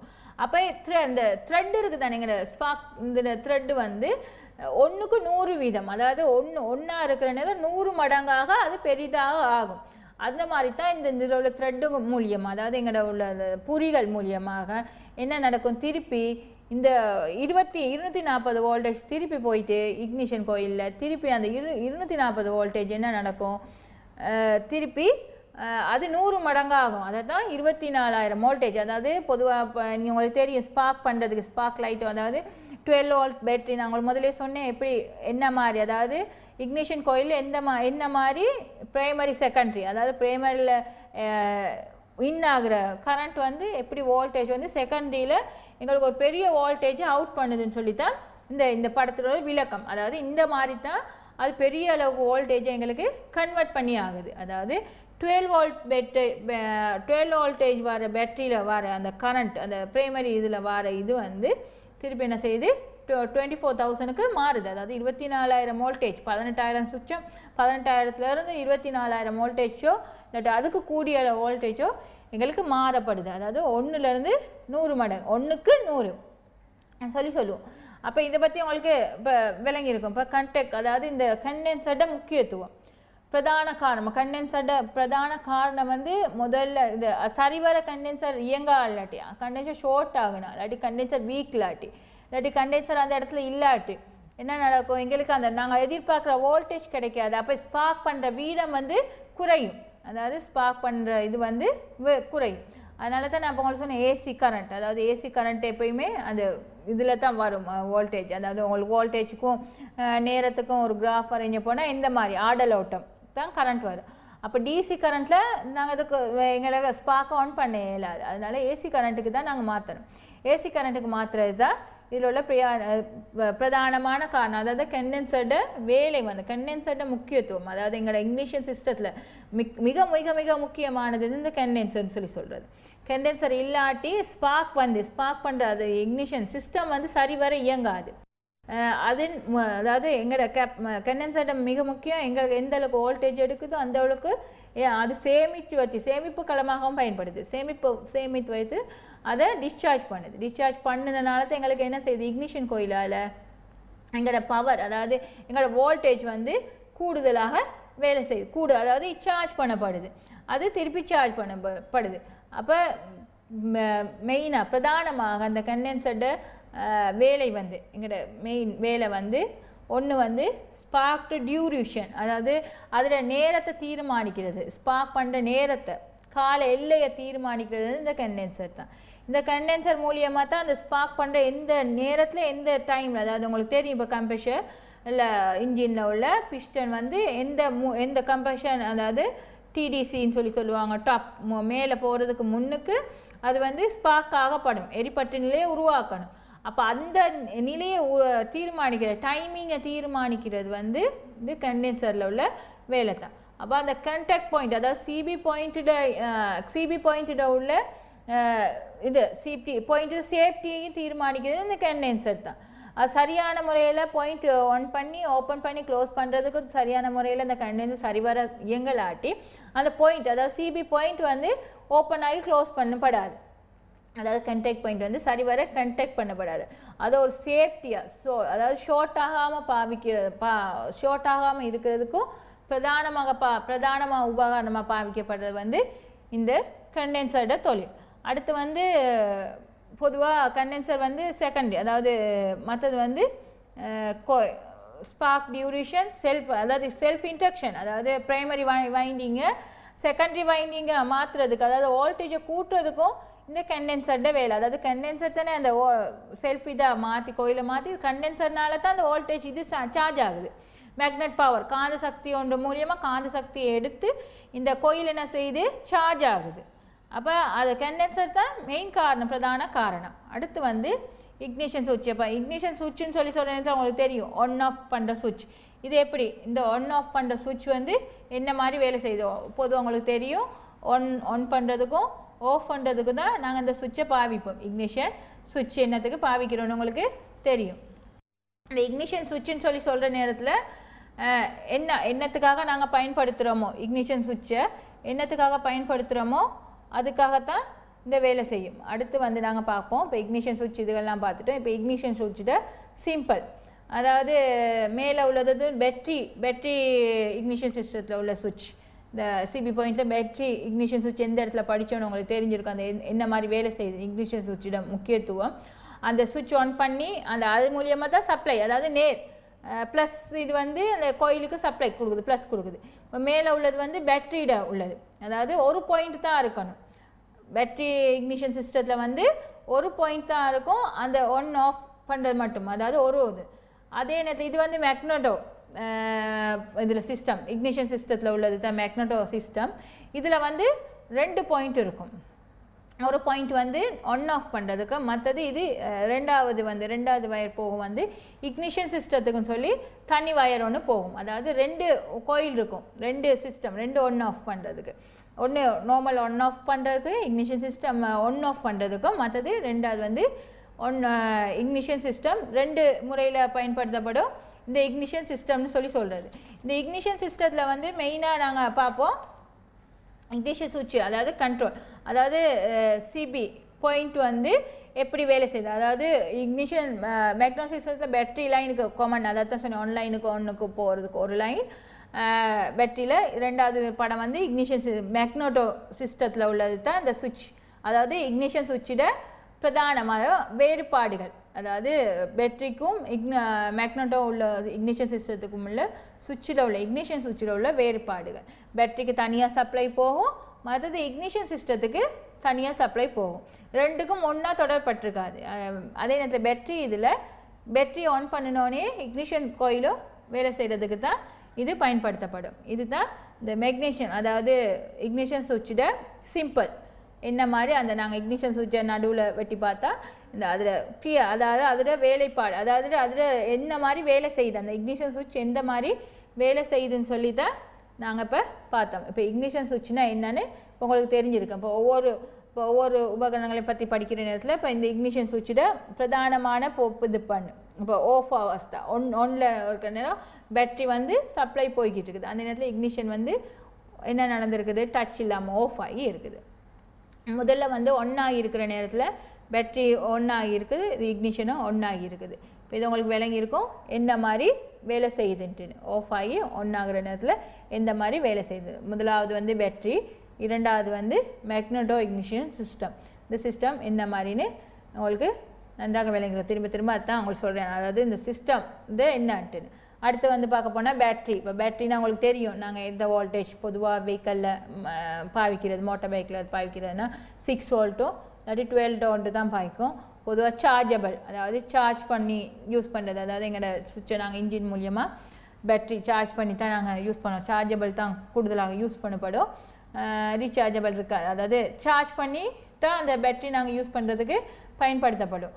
அப்போ சார்ஜ் பேட்டரியோட வோல்டேஜ் 6 வோல்ட்டோ நாங்கள் பாவிக்கிற வெஹிக்கிளை பொறுத்து எங்களுக்கு இருக்குது. பைக்கில் பொதுவாக 6 வோல்ட் பேட்ரி தான் பாவிப்போம். அதனால் பேட்ரியை பற்றி அடுத்து நாங்கள் படிக்க போகிறோம். பேட்ரினா இப்போ பேட்ரி சிஸ்டத்தில் இப்போ உள்ள எல்லா உபகரணங்களையும் பற்றியும் படிச்சிட்டோம். இப்போ கடைசியாக படிக்க போகிறோம் அட்வான்சர் யூனிட். இப்போ அட்வான்சர் யூனிட்னா என்ன, அதாவது எங்களுக்கு மெயினாக அந்த அட்வான்சர் யூனிட்னு சொல்லி சொல்கிற நேரத்தில் உங்களுக்கு ஏற்கனவே தெரியும் ஒரு கம்பஷனோட முடிவு, அதாவது கம்பஷன் பண்ணுற நேரத்தில் கம்பஷனோட முடிவு இடத்துல தான் என்ன நடக்கும் ஸ்பார்க் பண்ணுறதுன்னு படிச்சிருக்கோம். அதாவது கம்பஷன் பவர் வர நேரத்தில் அப்போ அந்த ஸ்ட்ரோக் வந்து திருப்பி அடுத்த ஸ்ட்ரோக்குக்கு வர நேரத்தில் எங்களோட அட்வான்ஸ் அதாவது எங்களோட ஸ்பார்க் வந்து ஏதாவது டென்ஷன், அதாவது இப்போ நாங்கள் வெஹிக்கிள் ஓடிக்கிட்டு இருக்கோம், ஒரு டைமிங் ஒரு குறிப்பிட்ட டைம் வேலை செஞ்சுக்கிட்டே இருக்குது. அப்போ எங்களுக்கு என்ன நடக்கும் ஒரே நேரத்தில் வேலை செய்கிற நேரத்தில் அதாவது ஸ்பார்க் வந்து அதை ஒரு சேம் டைம் நாங்கள் இது பண்ணியிருப்போம். அதாவது ஒரே நேரத்தில் எந்த மாதிரி குறிப்பிட்டிருப்போம் இந்த டைமில் இந்த ஸ்பார்க் பண்ணணும்னு எங்களுக்கு தெரியும், டியூரேஷன் தெரியும். இதே நேரத்தில் இன்ஜின் வேகம் ஸ்பீடாக ஆக எங்களுக்கு டியூரேஷன் வந்து குறையும். அப்போ ஸ்பார்க் பண்ணுற வீதம் வந்து குறையும். அப்போ கம்பஷன் பிஸ்டன் வந்து கம்பஷன் இதுக்கு போகிறதுக்கு முன்னாலே என்ன நடக்கும் ஸ்பார்க் பண்ண பார்க்கும். ஸ்பார்க் பண்ணுற நேரத்தில் இன்ஜின் என்ன செய்யும், இன்ஜின் அது அழுத்தம் அதாவது இன்ஜின் வேகம் வந்து ஸ்டக் ஆக பார்க்கும். அதாவது சரிவர அந்த இன்ஜின் வந்து வேலை செய்ய முடியாது.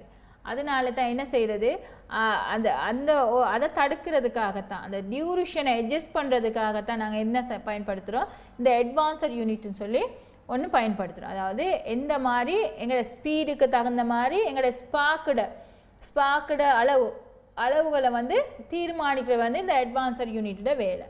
எந்த மாதிரி அதாவது எந்த ஸ்பீடுக்கு போன நேரத்தில் தான் இந்த ஸ்பார்க் பண்ணணும்ட்டு. இப்போ நாங்கள் இது போடலாட்டி ஒரே நேரத்தில் அந்த ஸ்பார்க் பண்ணும்.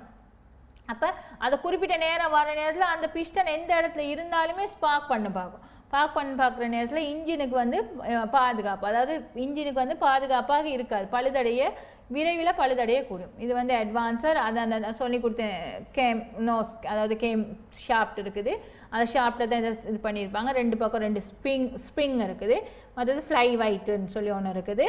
இப்போ இது எப்படி அதாவது ஸ்ப்ரிங் வந்து ஒன்று வந்து டென்ஷன் குறைஞ்சதாக இருக்கும், அதை சின்ன ஒரு கேப் ஒன்று விட்டு சின்ன ஒரு டென்ஷனில் போட்டிருப்பாங்க. மற்றது வந்து பெருசு வந்து அடுத்த பக்கம் உள்ளது வந்து கொஞ்சம் டென்ஷன் கூடின ஸ்ப்ரிங்கை தான் பயன்படுத்தியிருப்பாங்க. இப்போ நாங்கள் சப்ளை பண்ணி ஸ்பீடை கூட இந்த ஸ்கிராங்க் ஷாஃப்ட் அதாவது ஃப்ளை வெயிட்டில் உள்ள அந்த இது வந்து சுற்றுற நேரத்தில் எங்களுக்கு தேவையான அந்த ஃப்ளைட் வெயிட் சுத்த அந்த ஸ்ப்ரிங் வந்து என்ன நடக்கும் இலகுவாகும், அதாவது லூஸ் ஆகும். அந்த கேம்னாஸ் இதுக்கு சுற்றுற இது விகிதத்தை பொறுத்து அதாவது ஸ்பீடை பொறுத்து என்ன செய்யும் இது வந்து இந்த தள்ளுறதை பொறுத்து இந்த எங்களோட இன்ஜின் வேலை செய்கிற இது பவரை பொறுத்து ஸ்பீடை பொறுத்து இது வேகம் வந்து இதால் அந்த ஸ்ப்ரிங்கை சுற்றி எங்களுக்கு அந்த இலகுவாக அதாவது ஸ்பார்க் பண்ணுறதுக்கு அந்த டியூரேஷனை மாற்றும்.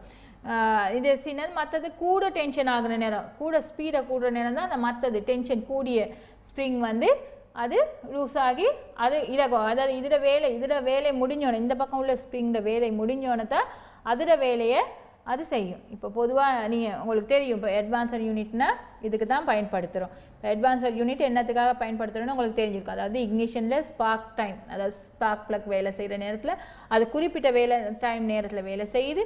அந்த நேரத்தை நாங்கள் என்ன செய்யணும், அட்ஜஸ்டபிள், அதாவது எங்களுக்கு தேவையான நேரத்தில் அந்த ஸ்பார்க் பண்ணுறதுக்கு நாங்கள் எங்களோட ஸ்பீடை பொறுத்த வரைக்கும் ஸ்பீடை போடுறதுக்கு ஸ்பீடை குறைக்கிற நேரமோ கூட்டுற நேரமோ எங்களோட அமுக்கத்துக்காக அதுக்கு எல்லாத்துக்குமே பொதுவானது தான் அந்த அட்வான்ஸர் யூனிட். அது ஒரு எக்ஸசரிஸ், அதாவது வேறு உபகரணங்களாக நாங்கள் பயன்படுத்துகிறோம். எங்களோட ஸ்பீடை பொறுத்த வரைக்கும் ஸ்பார்க் பண்ணுற வீதத்தை டைமை டியூரேஷனை அட்ஜஸ்டபிள் பண்ணுறது தான் இந்த அட்வான்ஸர் யூனிட்டோட முக்கியமான வேலையாக இருக்கும். இப்போ அட்வான்ஸர் யூனிட்னா உங்களுக்கு தெரிஞ்சிருக்கும். இப்போ நாங்கள் ஒவ்வொரு யூனிட்டையும் பற்றி ஒவ்வொன்றா தனித்தனியாக படிச்சுட்டு வந்தோம். இப்போ இதில் பிரதானமான தொழில்நுட்பம், அதாவது இது எப்படி, இது என்னது, இது என்னத்துக்காக பயன்படுத்துகிறாங்க, இந்த அட்வான்ஸர் யூனிட் என்னத்துக்காக பயன்படுத்துகிறாங்கன்ட்டு இப்போ உங்களுக்கு விளங்கி இருக்கும். இப்போ இதே இந்த மேக்னோ பவர் இக்னிஷன் சிஸ்டத்தில் இது வந்து கிராங்க், அதாவது கிராங்க் ஷாஃப்ட் சுற்றுற நேரத்துலையே இது வேலை செய்யும். அதாவது அது வந்து பேட்டரி மூலியமாக சப்ளை வர நேரத்தில் பேட்டரி சிஸ்டத்தோடு சம்மந்தப்பட்டிருக்கும். இது அப்படி இல்லை, என்ன செய்யும், மேக்னட்டோ அந்த கிராங்க் சுற்றுற நேரத்தில் இந்த கேம் நோஸ், அதாவது கேம் ஷாஃப்ட் வந்து சுற்றுற நேரத்தில் எங்களுக்கு இலகுவாக இருக்கும். அந்த மேக்னோ சிஸ்டத்தில் பேட்டரி சிஸ்டத்தில் கொஞ்சம் வித்தியாசப்படும். ஏன்னா ஸ்பார்க் பண்ணுற வித்தியாசத்தை பொறுத்து, டைமிங்கை பொறுத்து, எங்களோட ஸ்பீடை பொறுத்து இந்த அட்வான்ஸர் யூனிட்டில் உள்ள அந்த இது வந்து ஃப்ளை வெயிட் வந்து சுற்றுற நேரத்தில் தான் எங்களுக்கு ஸ்பார்க் பண்ணுற டைமிங் டியூரேஷனை எங்களுக்கு தீர்மானிக்கலாம், இது எப்படி வேலை செய்யுது அப்படின்ட்டு. இப்போ அட்வான்ஸர் யூனிட்டோட முக்கியத்துவத்தை பற்றி நீங்கள் படிச்சிங்க. அடுத்து வந்து நாங்கள் பார்க்க போகிறோம் மேக்னட்டோ இக்னிஷன். ஏற்கனவே பேட்டரி இக்னிஷன் அதை பற்றி நீங்கள் படிச்சிங்க. இப்போ மேக்னட்டோ இக்னிஷன் வந்து மிக சுலபமான வழி, மிக இலகுவான வழி. இப்போ அது வந்து பேட்ரி நிறைய கோயில்ஸ், இக்னிஷன் கோயில் அதுகள்லாம் இருக்குது. இதில் வந்து சேம் தான், ஒன்று அந்த பேட்டரிக்கு பதிலாக இதில் அந்த மேக்னட்டோ, அதாவது கோயில் மூலியமாக இதுக்கு ஒரு இக்னிஷன், அதாவது பவரை கொடுக்குது. அது சேம் தான், அதாவது ஸ்பார்க் பிளக் இருக்குது, சுவிட்ச் இருக்குது, கண்டெக்ட் பாயிண்ட், அதாவது சிபி கண்டெக்ட் பிரேக் பாயிண்ட் ஒன்று இருக்குது. இதில் வந்து நடுவில் சுற்றி வர இரும்பு வளையம் ஒன்று இருக்கும், மேக்னோட வீல் ஒன்று இருக்கும். அதில் வந்து நடுவில் ஒரு கோயில் ஒன்று. இப்போ மேக்னோட இது தான் வீல், அதாவது மேக்னோ இக்னிஷன் சிஸ்டம்ட வீல் என்ன மாதிரி வேலை செய்யுன்னு சொல்லி பார்த்தீங்க. இந்த சோர்ஸ் கோயிலால், அதாவது எப்படி மேக்னட்டோ பவர், அதாவது வயல் கோயில் ரெண்டு பக்கம் 2 கோயில் இருக்குது, உங்களுக்கு தெரியும். நான் உங்களுக்கு ஏற்கனவே சொல்லி கொடுத்தேன் எப்படி இந்த சோர்ஸ் கோயில் இருக்குது. அந்த கோயிலில் எந்த மாதிரி சப்ளை கொடுக்குறாங்க, அதாவது இக்னிஷன் சிஸ்டத்துக்கு எப்படி, அதாவது சிபி பாயிண்ட்டுக்கு எந்த மாதிரி சப்ளை கொடுக்குறாங்கன்னு சொல்லி உங்களுக்கு இந்த காட்டின படத்தில் தான் இதில் விளங்கி இருக்குது. அதாவது சேம் தான், அதாவது மேக்னட்டோ சிஸ்டமும் பேட்டரி சிஸ்டமில் எந்த ஒரு டிஃப்ரெண்ட்டும் இருக்காது. இதில் ஒன்றே இதில் ஒரு வீல் ஒன்று இருக்குது, அதாவது அயன், அதாவது சுற்றி வர மேக்னட் கோயில் ஒன்று இருக்குது, கோயிலோட ஒரு சோர்ஸ் கோயில் ஒன்று இருக்குது. இது வந்து கூடுதலான கெப்பாசிட்டி குறைஞ்ச வெஹிக்கல்ஸ், அதாவது மோட்டார் பைக்குகளில் தான் இந்த சிஸ்டம் யூஸ் பண்ணப்படுது. மெயினாக இக்னிஷன் சுவிட்ச் ஒன்று இருக்குது, மற்றது பேட்டரிக்கு போகிற சப்ளை வயர் தனியாக போகுது. இப்போ அதே இந்த கண்டெக்ட் பாயிண்ட், அதாவது சிபி பாயிண்ட் வந்து எங்களுக்கு ஒன்று ஆகுது வந்து அதில் வந்து இக்னிஷன் கோயில் இருந்துச்சு. இதில் வந்து இந்த சோர்ஸ் கோயிலால் தான் எங்களுக்கு பவர் ஒன்று கொடுத்து அந்த சிபி பாயிண்ட் ஒன்றாகிற நேரத்தில் சுவிட்ச் ஒன்றாகி மைனஸ் ஆகுது. அதில் சிபி இந்த மேக்னட்டோ இக்னிஷன் சிஸ்டத்தில் வந்து ப்ளக்குக்கு சப்ளை போகிற நேரத்தில் பவர், அதாவது எங்களோட வோல்டேஜ் கூட்டி எங்களுக்கு பவர் போகிறது வந்து இந்த மேக்னட்டிக் இதால் கோயிலால், அதாவது இந்த வளைய மூலியமாக தான் உள்ளுக்குள்ள கோயில் மேக்னட்டிக் காந்த சக்தியை உண்டு பண்ணி வோல்டேஜை கூட்டி எங்களுக்கு அதை ஸ்பார்க் பண்ணுறது, அதாவது ஸ்பார்க் ப்ளக்கை ஒன் பண்ணுறதுக்கு உதவி செய்யுது. இந்த சிபி பாயிண்ட் எல்லாமே ஒரே மாதிரி தான், அதாவது அந்த சிஸ்டத்துலேயும் இந்த சிஸ்டம் சிபி பாயிண்ட்லாம் சேம் ஒரே மாதிரி தான் இருக்கும். ஒரே ஒரு வித்தியாசம், எங்கள்கிட்ட பேட்ரி மூலியமாக அதுக்கு சார்ஜ் ஆகுது. இதில் வந்து மேக்னட்டோ வீல் மூலியமாக, அதாவது சோர்ஸ் கோயில், அந்த நடுவில் மேக்னட்டோ வீல் சுற்றி வர இருக்குது, அயன் கோயில் ஒன்று, உள்ளுக்கால ஒரு சோர்ஸ் கோயில் ஒன்று இது பண்ணியிருக்காங்க. இப்போ நம்ம முதல்ல காட்டின அந்த என்ன மாதிரி கோயில் இது பண்ணியிருக்காங்கன்னு, இன்ஸ்டால் பண்ணியிருக்காங்கன்ட்டுன்னு, அந்த கோயில் மூலியமாக பவர், அதாவது காந்த சக்தியை உருவாக்கி இந்த மேக்னட்டோ சிஸ்டம் வேலை செய்ய உதவுது. இப்போ இது வந்து சின்ன, அதாவது கூடுதலாக முன்ன காலத்தில் பழைய காலத்தில் பயன்படுத்தப்பட்ட வாகனத்தில் பயன்படுத்தப்படுது. இப்போ நான் எல்லாமே டிஜிட்டல் பண்ணியிருக்காங்க, எலக்ட்ரானிக் சிஸ்டத்தில் தான் இந்த இக்னிஷன் கோயிலை வேலை செய்யுது, இக்னிஷன் சிஸ்டமே வேலை செய்யுது. ஆனால் இதில் பற்றி உங்களுக்கு தெரிஞ்சிருக்கணும், இப்போ அதுக்கும் பேட்டரி இக்னிஷன் சிஸ்டத்துக்கும் மேக்னட்டோ இக்னிஷன் சிஸ்டத்துக்கும் உள்ள வித்தியாசம் வேறுபாடு எப்படி எங்களுக்கு பவர் அதாவது காந்த சக்தி எப்படி உண்டாகுது இப்போ இதில் எப்படி காந்த சக்தி உண்டாக்கி எங்களுக்கு வோல்டேஜை கூட்டி எப்படி ஸ்பார்க் பண்ண வைக்கிது எங்களோட ஸ்பார்க் ப்ளக்குக்கு எப்படி எங்களுக்கு சப்ளை போகுது இதில் அப்போ பேட்டரியில் நாங்கள் எப்படி படித்தோம் அதாவது பேட்டரியோட இதில் வந்து இலகு படிக்கிறதுக்கு வந்து எங்களுக்கு விளங்கக்கூடிய இது வந்து இதில் இலகுவானது பேட்டரியில் வந்து தான் டூல்ஸ் உபகரணங்கள் கூட சிஸ்டம்ஸ் கூட இது வந்து இலகுவான முறை இது அதனால தான் இந்த கெப்பாசிட்டி குறைஞ்ச வெஹிக்கல்ஸுக்கு மோட்டார் பைக்குகளில் சின்ன மோட்டார் பைக்குகளில் இந்த சிஸ்டம் இக்னிஷன் சிஸ்டம் பயன்படுத்தினாங்க இப்போ நான் அவ்வளவுமே எலக்ட்ரானிக்ஸுக்கு மாறிட்டாங்க அப்போ அவ்வளோ சின்ன பைக்காக இருந்தாலும் பெரிய பைக்காக இருந்தாலும் எல்லாமே எலக்ட்ரானிக் சிஸ்டத்தில் தான் பயன்படுத்தப்படுது இந்த இக்னிஷன் சிஸ்டம் வந்து இப்போ உங்களுக்கு இன்னும் நல்லா விளங்கி இருக்கும் இந்த இக்னிஷன் சிஸ்டம்னா என்ன மேக்னட்டோ இக்னிஷன் சிஸ்டம்னா என்ன சோர்ஸ் கோயில் இருக்குது மேக்னெட் எப்படி எங்களுக்கு மேக்னெட் பவர் வருது எப்படி சிபி பாயிண்ட்டு கண்டெக்ட் அதாவது எங்களுக்கு பவர் காந்த சக்தி மூலமாக எப்படி வோல்டேஜ் அது கொடுத்து எப்படி ஆஃப் ஆகி ஒன்றாகி எப்படி எங்களுக்கு வோல்டேஜை கூட்டி எங்களுக்கு ஸ்பார்க் பண்ண வைக்கிது ஸ்பார்க் லைட் இருக்குது அதாவது ஸ்பார்க் ப்ளக்குக்கு எப்படி எங்களுக்கு வோல்டேஜ் வந்து அதாவது மின்சாரம் எப்படி செல்கின்றது என்பது தான் இந்த இதில் படத்தில் உள்ள விளக்கம் அதாவது இந்த மேக்னட்டோ சிஸ்டத்தில் உள்ள விளக்கம் இப்போ மேக்னட்டோ இக்னிஷன்னா என்னன்னு உங்களுக்கு நல்லா விளங்கி இருக்கும் இதே மாதிரி தான் மேக்னட்டோ இக்னிஷன்னா என்ன அதே மாதிரி மற்றது நாங்கள் பார்க்க போனால் பேட்ரி இக்னிஷன் சிஸ்டமும் அதே மாதிரி தான் இப்போ பேட்ரி இக்னிஷன் சிஸ்டம்னா என்னன்னு உங்களுக்கு விளங்கி இருக்கும் இப்போ இந்த மேக்னட்டோ இக்னிஷன் சிஸ்டத்தில் நான் உங்களுக்கு அந்த வீலை காட்டினா அந்த ஷாஃப்ட் அதாவது சிபி பாயிண்ட் இருந்து எப்படி அந்த சுற்றுதுன்னு சொல்லி அதாவது அதுதான் அதில் காட்டினார் எப்படி அந்த சிபி பாயிண்ட் வேலை செய்யுது பாருங்கள் அந்த 2 கோயில் இருக்குது நான் சொன்னேன் சப்ளை பண்ண அதாவது அதில் ஒரு பாயிண்ட் தான் இருக்கும் பேட்ரி சிஸ்டத்தில் இக்னிஷன் சுவிட்சுக்கு இதில் வந்து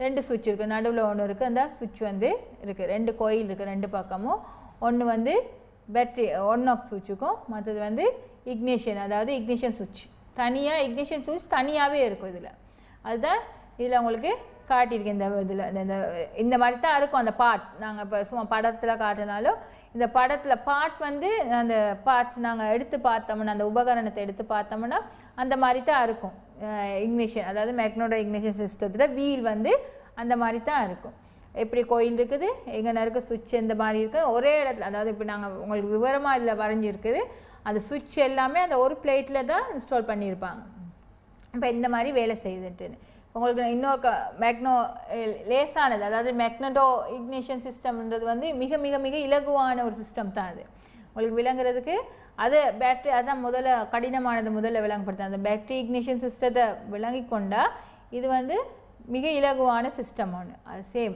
ப்ரொசீஜர் வந்து ரெண்டுமே ஒன்று தான் ஒன்று அதில் பேட்ரி இருக்குது பேட்ரி மூலியமாக கண்டென்சர் மூலியமாக அதுக்கு சார்ஜ் ஆகுது இதில் வந்து சோர்ஸ் ஒரு கோயில் மூலியமாக இதுக்கு வந்து சார்ஜ் ஆகுது கோயில் மூலியமாக மேக்னெட்டிக் காந்த சக்தியை எடுத்து ஸ்பார்க் ப்ளக்குக்கு எங்களுக்கு சப்ளையை கொடுக்குறது தான் இதில் உள்ள பிரதானமான வேலை அப்போ சிபி பாயிண்ட் அதாவது இப்போ உங்களுக்கு விளங்கியிருக்கும் பேட்ரி இக்னிஷன்ஸ்னால் என்ன இக்னிஷன் சிஸ்டத்தில் எத்தனை 2 சிஸ்டம் இருக்குது magneto system and battery system battery சிஸ்டத்தில் பிரதானமானது எது அதே மாதிரி ரெண்டுலேயுமே அந்த சிபி பாயிண்ட்ன்றது பிரதானமானது அந்த பாயிண்ட் வந்து சரிவர இருக்கணும் அந்த பாயிண்ட் வந்து கொஞ்சம் சரிவர இயங்கலாட்டியும் அந்த சிஸ்டமே பிரச்சனையாக ஆகிடும் இப்போ உங்களுக்கு நல்லா விளங்கி இருக்கும் மேக்னட் அதாவது இக்னிஷன் சிஸ்டத்தில் 2 முறைகள் இருக்குது அந்த 2 முறைகளும் என்னென்னு இப்போ இவ்வளோ நேரம் படித்து கொடுத்ததில் உங்களுக்கு விளங்கி இருக்கும் அடுத்த சப்ஜெக்ட் வந்து எலக்ட்ரான் அதாவது எலக்ட்ரானிக்கில் சம்மந்தப்படுத்த சிஸ்டம் என்ன எலக்ட்ரானிக்ஸ் இக்னிஷன் சிஸ்டம்னா என்னன்னு அடுத்த கிளாஸில் உங்களுக்கு படித்து கொடுப்பேன் நாங்கள் இப்போ எலக்ட்ரானிக் சிஸ்டத்தை நாங்கள் படிக்கிறதுக்கு முன்னுக்கு நெக்ஸ்ட் கிளாஸ் அடுத்த கிளாஸில் படிக்கிறதுக்கு முன்னுக்கு இன்றைக்கி படித்த பாடத்தில் அதாவது இன்றைக்கி படித்த இக்னிஷன் சிஸ்டத்தில் பேட்டரியும் மேக்னட்டோ சிஸ்டத்தை பற்றி ஒரு சாராம்சம் அதாவது சமரி ஒன்று நீங்கள் நோட் பண்ணி வச்சுக்கொண்டீங்கன்னா அடுத்த கிளாஸில் நான் இதை விளங்கப்படுத்துகிறேன் எலக்ட்ரானிக்ஸ் இக்னிஷன் சிஸ்டத்தை விளங்கப்படுத்துகிறேன்னா உங்களுக்கு இலகுவாக இருக்கும் அதை எப்படி படிக்கிறேன் அது வரைக்கும் வணக்கம்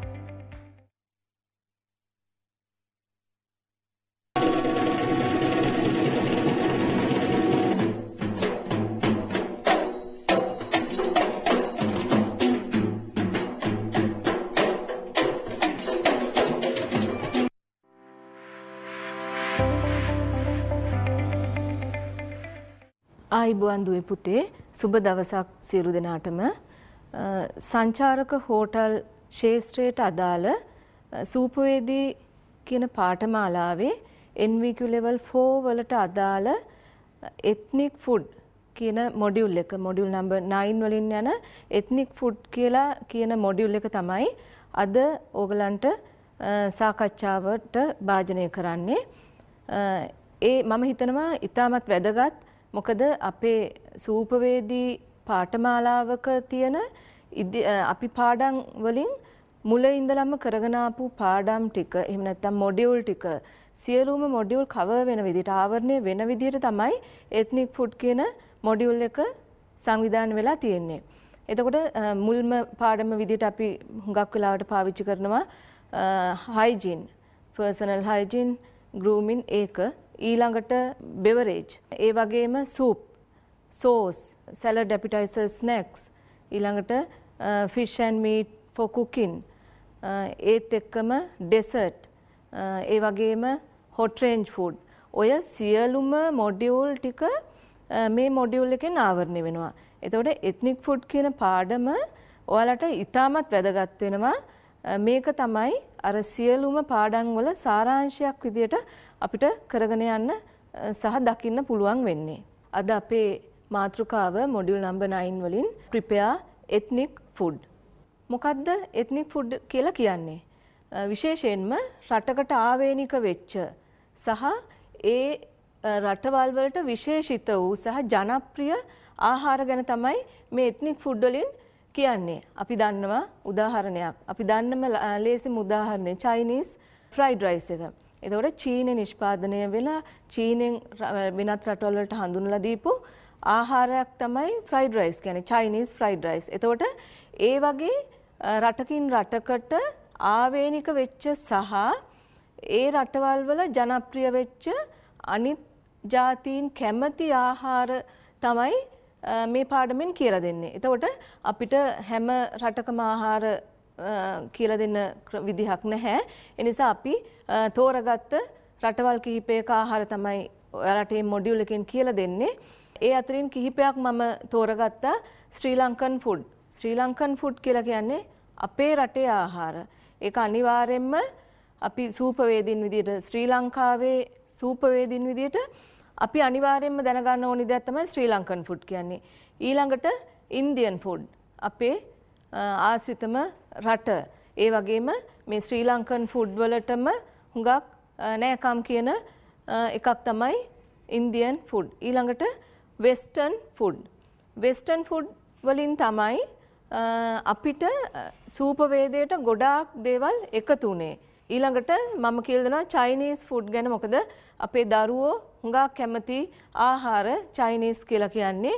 ඊට අමතරව මම ඕගලන්ට පොඩි හැඳින්වීමක් කරන්න කියලා හිතුවා ජැපනීස් ෆුඩ් ගැන. මොකද ජැපනීස් ෆුඩ් වල දැන් අපේ රටෙන් ගොඩක් ඒ රටවල් වලට අපේ දරුවෝ යනවා රැකියා ගත කිරීම වෙනවා ඊළඟට ඉගෙන ගැනීම වලට යනවා. එතකොට ඒ රටේ ආහාර පුරුදු ඉගෙන ගන්න අපිට මේ ජැපනීස් ෆුඩ් කියන එක ඉතාමත් වැදගත් වෙනවා.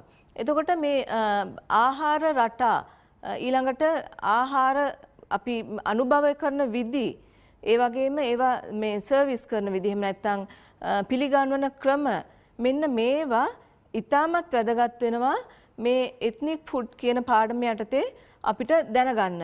ඒ වගේම මේ රටවල් වල පාවිච්චි කරන අමුද්‍රව්‍ය කුළු බඩු වර්ග ඊට අමතරව රටකින් රටකට ආවේනිකම වෙච්ච සමහර කුළු බඩු වර්ග තියෙනවා සමහර අමුද්‍රව්‍ය තියෙනවා මේවා ඉතාමත් වැදගත් වෙනවා. මේකෙන් අපි හුඟක් බලාපොරොත්තු වෙන්නේ ඒ කුළු බඩු වර්ග අමුද්‍රව්‍ය වගේම මේ රටවල් වල මෙනුස් කොහොමද මේගොල්ලන්ගේ ප්‍රධාන ආහාරය මොකක්ද ඒ ආහාරයත් එක්ක ගන්න අනිත් ආහාර මේන් කෝස් එක මොකක්ද ඒකට පාවිච්චි කරන කම්පනිමන්ට්ස් වර්ග මොනවාද අන්න ඒවා ගැන තමයි මේ එත්නික් ෆුඩ් කියන මොඩියුල් එකෙන් අපි කරන්න බලාපොරොත්තු වෙන්නේ. අපි බලමු ශ්‍රී ලංකන් ෆුඩ්ස්. එතකොට මේ ශ්‍රී ලංකන් ෆුඩ්ස් ගැන ඉගෙන ගන්නකොට දැනගන්න ඕනි අපේ ආදි කාලේ ඉඳලම කොහොමද මේ කෑම වලට තිබිච්ච තැන අපිට ශ්‍රී ලංකාවේ හිතා ගන්න බෑ කොයි කාලයක්ද කියලා අපේ ඉතිහාසය.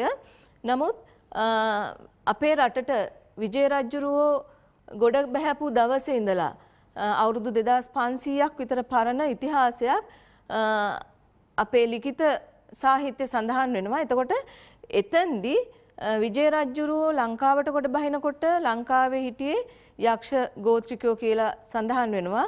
කුවේණි රජින හිටියා කියලා සඳහන් වෙනවා. එතකොට කුවේණිගේ ආහාර එහෙම නැත්නම් යක්ෂ ගෝත්‍රිකයන්ගේ ආහාරලා තිබුණේ මස් මාංශ. නමුත් විජය රජුරෝ ලංකාවට එනකොට ලංකාවේ කුවේණිගේ ගබඩාවල තිබුණලු හාල්. ඒ කියන්නේ වෙන රටවල් වල එන නාවිකයන්ගෙන් හොරකම් කරලා පැහැරගෙන එහෙම ගබඩා කරපු හාල් ඒ වගේම අමුද්‍රව්‍ය තිබුණා කියලා සඳහන් වෙනවා මහාවංශයේ. එතකොට අපේ සිංහල කෑම අපිටම ආවේනික වෙච්ච දේවල් නෙවෙයි. ඉන්දියාවෙන් ආපු විජය රජුරෝ උත්තර ಭಾರತ ක්‍රමය ඒවා ඊළඟට සිංහල ආහාර සකසලා තියෙන්නේ මුලින්ම අපි සිංහල ආහාර කියන බත් සකස් කරලා තියෙන්නේ ඉන්දියානු සූපවේදීන් විජය රජුරුත් එක්ක ආපු. එතකොට එන්නේ ඒ ක්‍රම තමයි මුල ඉඳලම ඇවිල්ලා තියෙන්නේ. එතකොට හාල් කියන අමුද්‍රව්‍ය අපේ රටේ මුල ඉඳලම පාවිච්චි වෙලා තියෙනවා කියලා සඳහන් වෙනවා. අපේ රටේ සිංහල කෑමවල ඉතිහාසය ගත්තොත් දේශීය වෙදකම සහ බුදුදහම ඒ වලට පදනම් වෙලා තියෙනවා. එතකොට ඒ දේශීය වෙදකමට සම්බන්ධ අමුද්‍රව්‍ය සහ බුදුදහමත් එක්ක සම්බන්ධ වෙච්ච ආහාර රටාවක් තමයි අපේ ඉතිහාසයේ සඳහන් වෙන්නේ සිංහල කෑම ගැන. එතකොට 17 වන සියවසේ අපේ රටේ මේ එලිමහන් සිරකරුවෙක් වෙලා හිටපු රොබර්ට් නොක්ස් කියලා තියෙනවා. මෙන්න මෙහෙම බලන්න අපේ සිංහල ආහාරවල තියෙන සරලකම මේකෙන් කියනවා. ඔවුන්ගේ ආහාර සම්පාදනය කිරීම සඳහා ගෙයි හාලුත් ලුණුත් තිබුණොත් හොඳටම ප්‍රමාණවත්ය. නිල් කොළ පලාවලින් ඇඹුල් ගම්මිරිස් ලුණු දමා කටට දිවට රස ඇති කදිම ආහාරයක් සදා ගනිති. ඔවුන්ගේ ආහාරයට පුරුදු වුවහොත් එය ඊතා රසවත් බව කිව හැකිය. ඒ රොබර්ට් නොක්ස් කියලා තියෙන්නේ. එතකොට එයා දැන් ඒක අපිට සාක්ෂාත් වෙලා තියෙනවා. දැන් මේ උවදුරක් ඇවිල්ලා තියෙන කාලේ අපේ අම්මලා මොනවද කරන්නේ? අපේ අම්මලා කියන්නේ හාලුයි ලුණුයි තිබුණොත් ඇති. ඒ දෙක තිබුණොත් අම්මලා දන්නවා ලස්සනට රහට ළමයින්ට කෑම වේල හදලා දෙන්න. එතකොට මේ සරලකම වැඩි දියුණු වෙලා තමයි දැන් සිංහල ආහාර සකස් වෙන්නේ. එතකොට ඒ වගේම අපේ රටට ආවේනිකම වෙච්ච අල වර්ග තියෙනවා. අමුද්‍රව්‍ය මේ ධාන්‍ය වර්ග තියෙනවා, තෘණ වර්ග තියෙනවා. අපි බලමු ඒ මොනවද කියලා. මුලින්ම තෘණ වර්ග. එතකොට හාල්, තිරිඟු, බාර්ලි, ඉරිඟු, කුරක්කන්, මෙනේරි වගේ දේවල් අපි ආදි කාලේ ඉඳලම පාවිච්චි කරනවා. කාලයක් මේ බාර්ලි, කුරක්කන්, මෙනේරි කියන ඒවා භාවිතයෙන් අඩු වෙලා තිබුණා. නමුත් නැවතත් දැන් ඒවා ඉතා ජනප්‍රිය විදිහට ආහාර භාවිතයට අරගන්න තෘණ වර්ග බවට පත් වෙලා තියෙනවා. ඒ වගේම ධාන්‍ය වර්ග මුං ඇට, කව්පි, කඩල වගේ දේවල් ඉතාමත් එක මේ වෙළඳපොලේ ටිකක් මිල අධික වෙලා තියෙනවා. ඒ වගේම මේ වලට සංචාරක හෝටල් වලත් හොඳ තැනක් දීලා තියෙනවා. ඒ කියන්නේ මේ වගේ ආහාර වලින් ඇඟට කිසි බලපෑමක් නැහැ, අහිතකර බලපෑමක් නැති වෙලා තියෙනවා. එතකොට මේ හාල් වර්ග අපේ රටේ තියෙන හාල් වර්ග දේශීය වෙදකමට ගොඩක් පාවිච්චි කරන දේවල්. ඒතර මේ සියලුම දේවල් දේශීය වෙදකමත් එක්ක සොයාගත්ත අමුද්‍රව්‍ය කියලා නම් කරන්න පුළුවන්. එතකොට කුළුබඩු. මේ කුළුබඩු අපේ රටේ වගේම ඉන්දියාවේ ඉතාමත් භාවිතා වෙන දෙයක් නිසා මම ශ්‍රී ලංකාවටයි ඉන්දියාවටයි දෙකටම බලපාන කුළුබඩු ඕගලන්ට හඳුන්ලා දෙන්නම්.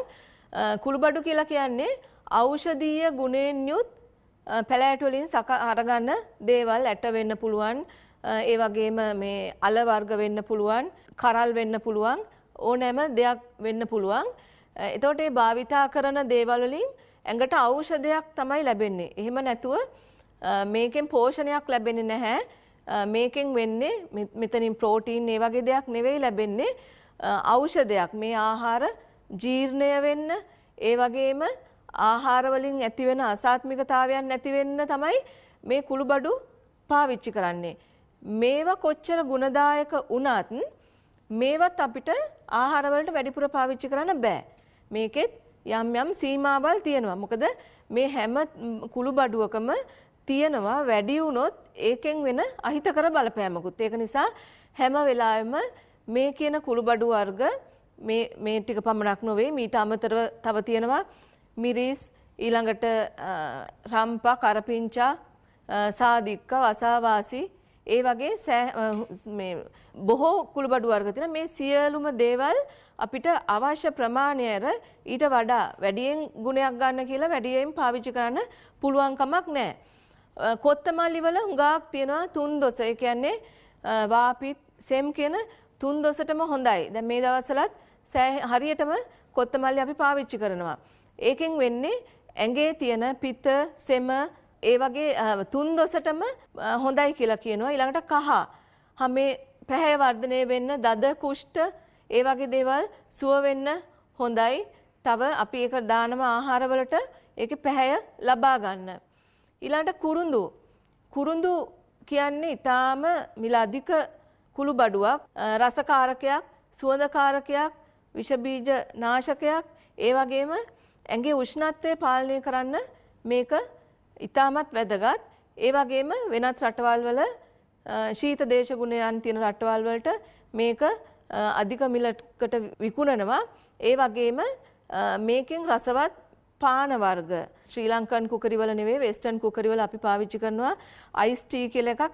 ඒ වගේ දේවල් හදාගන්න මේ කුරුඳු පාවිච්චි කරනවා.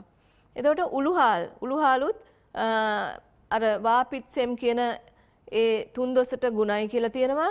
අජීර්ණය සුවපත් කරනවා. එතකොට දැන් අපි අපේ පුංචි දරුවන්ගේ ඉඳලා වැඩිහිටියෝ දක්වා මේ ආහාර මේවා මේ 3-5 වර්ග එහෙම නැත්නම් මේ කුළු බඩු වර්ග පාවිච්චි කරනවා. ඒ පාවිච්චි කරනකොට අපිට ඇතිවන රෝගකාරක වලින් ගොඩක් බේරෙන්න මේ කුළු බඩු වර්ග ප්‍රයෝජනවත් වෙනවා. ඊළඟට එනසාල් සුවඳකාරකයක් මුඛ රෝගවලට උදර රෝගවලට ඒ වගේ දේවල් වලට ඉතාමත් ගුණදායකයි. මීට අමතර මම කිව්වා කරපිංචා රම්පා කියලා තියෙනවා කියලා. මේ වගේ කුළු බඩු වර්ග රාශියක් අපේ ශ්‍රී ලංකන් කුකරි වලත් ඉන්දියන් කුකරි වලත් පාවිච්චි කරනවා. මීට අමතරව ඉන්දියන් කුකරි වල පාවිච්චි කරන දේවල් තියෙනවා. නමුත් පොදුවේ මේ කොත්තමල්ලි කහ අපි ඉන්දියන් කහ සැෆ්‍රන් එහෙම කියලා නම් කරනවා. ශ්‍රී ලංකන් කුකරි වල කහ අපේ අමු කහ ඊටමත් ඖෂධීය ගුණයෙන් යුත් කුළු බඩුවක් කියලා අපි විශ්වාස කරනවා. ඒ වගේම වසාවාසි කරාබු නැටි ඒ වගේ කුළු බඩුත් පාවිච්චි කරනවා. ඒවත් අපේ ඇඟට විස නැහැ. හැබැයි ඒ සියලුම දේවල් වැඩිපුර ගත්තාම ඇඟට අහිතකර බලපෑම් තියෙනවා කියලා දේශීය වෛද්‍ය විද්‍යාවේ සඳහන් වෙනවා. ඊළඟට අපි අපේ ආහාර රසවත් කරගන්න අම්ල වර්ග පාවිච්චි කරනවා. ශ්‍රී ලංකාවට ආවේනික අම්ල තියෙනවා. පොදුවේ පාවිච්චි කරන අම්ල වර්ගත් තියෙනවා. එතකොට ඒ අම්ල ඇයි අපි පාවිච්චි කරන්නේ? ආහාර රසවත් කරන්න ගන්නවා. අවශ්‍ය ඒ පදම නිර්මාණය කරගන්න අපි ආදන කෑමේ පදමක් තියාගන්න. මේ පදම සමහරලාට ගන්න බැරි වුණොත් අපි මේ ද්‍රව්‍ය වලින් ඒක අරගන්නවා. ඊළඟට සංරක්ෂණය කිරීමට අපේ කෑම අපි කල් තියාගන්න. උදාහරණයක් මාළු ඇඹුල් තියල් වගේ දෙයක් හදාගත්තාම මාළු කල් තියාගන්න ක්‍රමයක් ඒක. එතකොට ඒ ක්‍රමයේදී ගොරකා සහ ගම්මිරිස් ලුණු කියන තුන විතරයි අපි පාවිච්චි කරන්නේ. එතකොට මේ ගොරකා ගම්මිරිස් ලුණු කියන ටික විතරක් දාලා මාළු කෑල්ල අපිට සතියක් දෙකක් යනකල් කිසිම පුස්සැල්ලීමක් නරක් වීමක් නැතිව හොඳට සංරක්ෂණය කරන්න පුළුවන්. ඒ සංරක්ෂණය කරන ක්‍රමවේද භාවිතා කරාම ඊළඟ පෝෂණය ලබා දෙනවා. මේකෙන් ජීර්ණය පහසු කරනවා. ජීර්ණ පද්ධතියට උත්තේජනයක් කරන්න මේ අම්ල වර්ග අපි භාවිතා කරනවා. එතකොට මේ අම්ල වලින් කෙරෙන එක කාර්යයන් තියෙනවා. දැන් මෙතෙන්දී අපි මේ සියඹලා කියලා ගන්නේ ඒක අපේ රටේ පළතුරක්. එතකොට ඒ පළතුර පාවිච්චි කරලා අපි කෑම පිසින්නත් ගන්නවා. මේකේ අම්ලයක් විදිහට පාවිච්චි කරනවා. අපි සමහර අවස්ථාවලට ඒක බීමක් විදිහට පාවිච්චි කරනවා. සමහර අය මේකෙන් ටොෆියක් හරි ගස්සනවා. මේ අපි කිරි ටොෆි හදනවා වගේ මේ සියඹලා දාලා ටොෆියක් හදනවා. ඒවා හරි මේ ඇඟට අගුණ නැති දේවල්. ඒතර ගොරකා අරගත්තාම මාළු වගේ දේවල් ඝන කරන්න. මාළු කෑල්ල හුඟක් මෙලෙක්. අමු මාළු කෑල්ල මෙලෙක්. ඒතර මේ මාළු කෑල්ල කැඩෙන්නේ නැති වෙන්න හොඳට හයි කරගන්න අපි ගොරකා පාවිච්චි කරනවා. ඒ වගේම ඒක නරක් නොවි තියාගන්න. ඒ වගේම ඒකට අවශ්‍ය ඒ ඇඹුල් ගතිය පදම ලබා ගන්නත් අපි ගොරකා පාවිච්චි කරනවා. ඊළඟට දෙහි කියන්නේ ශරීරය පවිත්‍ර කාරකයක් ලෙස පාවිච්චි කරන. ඒ වගේම හැමට හුඟක් ඒක වැදගත් වෙනවා. හිසකෙස් පිරිසිදු වෙනවා. ඒ වගේම හිසකෙස් වල තියෙන අපේ හිසකෙස් වල තියෙන ලොකුම ගැටලුවක්නේ හිස්සොරි කියන ඒවා. අන්න ඒවා නැති කරන්න මේ දෙහි හුඟක් ප්‍රයෝජනවත් වෙනවා. ඒ වගේම තමයි අපි හදන පලා වර්ගවලට අපි හදන කොළ පාට පලා වර්ගවලට දෙහිස්ම එකතු කිරීමෙන් එහෙම නැත්නම් අපි කන පළතුරු වර්ගවලට කහ පැහැති පළතුරු වර්ගවලට දෙහිස්ම එකතු කිරීමෙන් ඒවල තියෙන විටමින් වර්ග අපේ ඇඟට මේ උරා ගැනීමේ ශක්තිය වැඩි කරනවා. ඒක තමයි දෙහිවල තියෙන ඊටාම වැදගත්ම ගුණාංගය. ඊළඟට බිලින්. මේ බිලින් කියන්නේ අපේ රටට ආවේනික වෙච්ච අම්ල වර්ගයක්. දේශීය වෙදකමේ ඖෂධයක් විදියට අපි මේක පාවිච්චි කරනවා. ඒ වගේම රසකාරකයක් සහ සංරක්ෂක ද්‍රව්‍යයක් විදිහට පාවිච්චි කරනවා. බිලින් කල් තියාගෙන කන්න පුළුවන් විදිහට සංරක්ෂණයේ ආහාරයක් විදිහට වේලලා ඒක මේ වෙනම උයන්න ක්‍රම තියෙනවා. බිලින් හරිම රසවත් ආහාරයක්. බිලින් වගේ දේවල් අර නැති කාලෙට ප්‍රයෝජන ගන්න හොඳ ආහාරයක් කියලා කියන්න පුළුවන්. අම්ල වර්ගයක් වගේම ඊළඟට විනාකිරි ගොඩාක් වෙලාවට කෘත්‍රිම සහ ස්වභාවික කියන ක්‍රම දෙකටම අපි සකස් කරගන්නවා. එතකොට ඒ විනාකිරි අපි රසකාරකයක් සහ සංරක්ෂණ කාරකයක් විදිහට තමයි පාවිච්චි කරන්නේ. සියඹලා අර මං ඉස්සෙල්ලා කිව්වා වගේ සියඹලා හොඳ බීමක්. ඒ වගේම රස කැවිල්ලක් විදිහට මේ ටොෆියක් විදිහට අපිට හදලා ගන්න පුළුවන්. ඒ වගේම ඒකේ රස ගුණ වර්ණ කාරක තියෙනවා. රස වගේම ගුණයක් තියෙනවා. මේ සියඹලා වලත් කොළ මල් පොතු සියලුම දේවල් අපේ දේශීය වෛද්‍ය විද්‍යාවෙත් පාවිච්චි කරනවා කියලා සඳහන් වෙනවා. ඒ වගේම අපි ආහාර සඳහාත් ඒවා පාවිච්චි කරනවා. අපි තව අපේ රටට ආවේනික වෙච්ච තව දෙයක් තමයි මේ උකු කිරීමේ ද්‍රව්‍ය. ඒ උකු කිරීමේ ද්‍රව්‍ය වලින් මේ අපේ ඇඟට කිසිම හානියක් වෙන දේවල් නෙවෙයි අපි පාවිච්චි කරන්නේ. අපි ඔයාලට තේරෙයි අපි වෙනත් රටවල් වල කෑම හදනකොට ගොඩාක් අපි ඔය උකු කරන දේවල් වලට එහෙම නැත්නම් මෙලෙක් කරන දේවල් වලට අපි ගොඩාක් පාවිච්චි කරන්නේ කෘත්‍රිම දේවල්. ඒතකොට ඒ කෘත්‍රිම දේවල් ඇඟට හුඟක් අහිත කරයි. දැන් මේ අපි පාවිච්චි කරන්නේ අපිටම ආවේනික වෙච්ච අපේ ආහාර වලින්ම අමුද්‍රව්‍ය වලින්ම සකස් කරගන්න දේවල්. කබලේ බැදගත් පොල්, ඊළඟට කබලේ බැදගත් හාල්. මේ හාල් පොල් කියන දෙක පොඩ්ඩක්වත් කබලේ බැද්දට පස්සේ අපිට අහිතකර වෙන්නේ නැහැ. ඒකේ තෙල් ගතියක් ටිකක් ඉවත් වෙනවා පොල් වල. ඊළඟට කජු. ආයෙ පාවිච්චි කරන්න පුළුවන් දෙයක් තමයි රට කජු. ඊළඟට පොල් කිරි.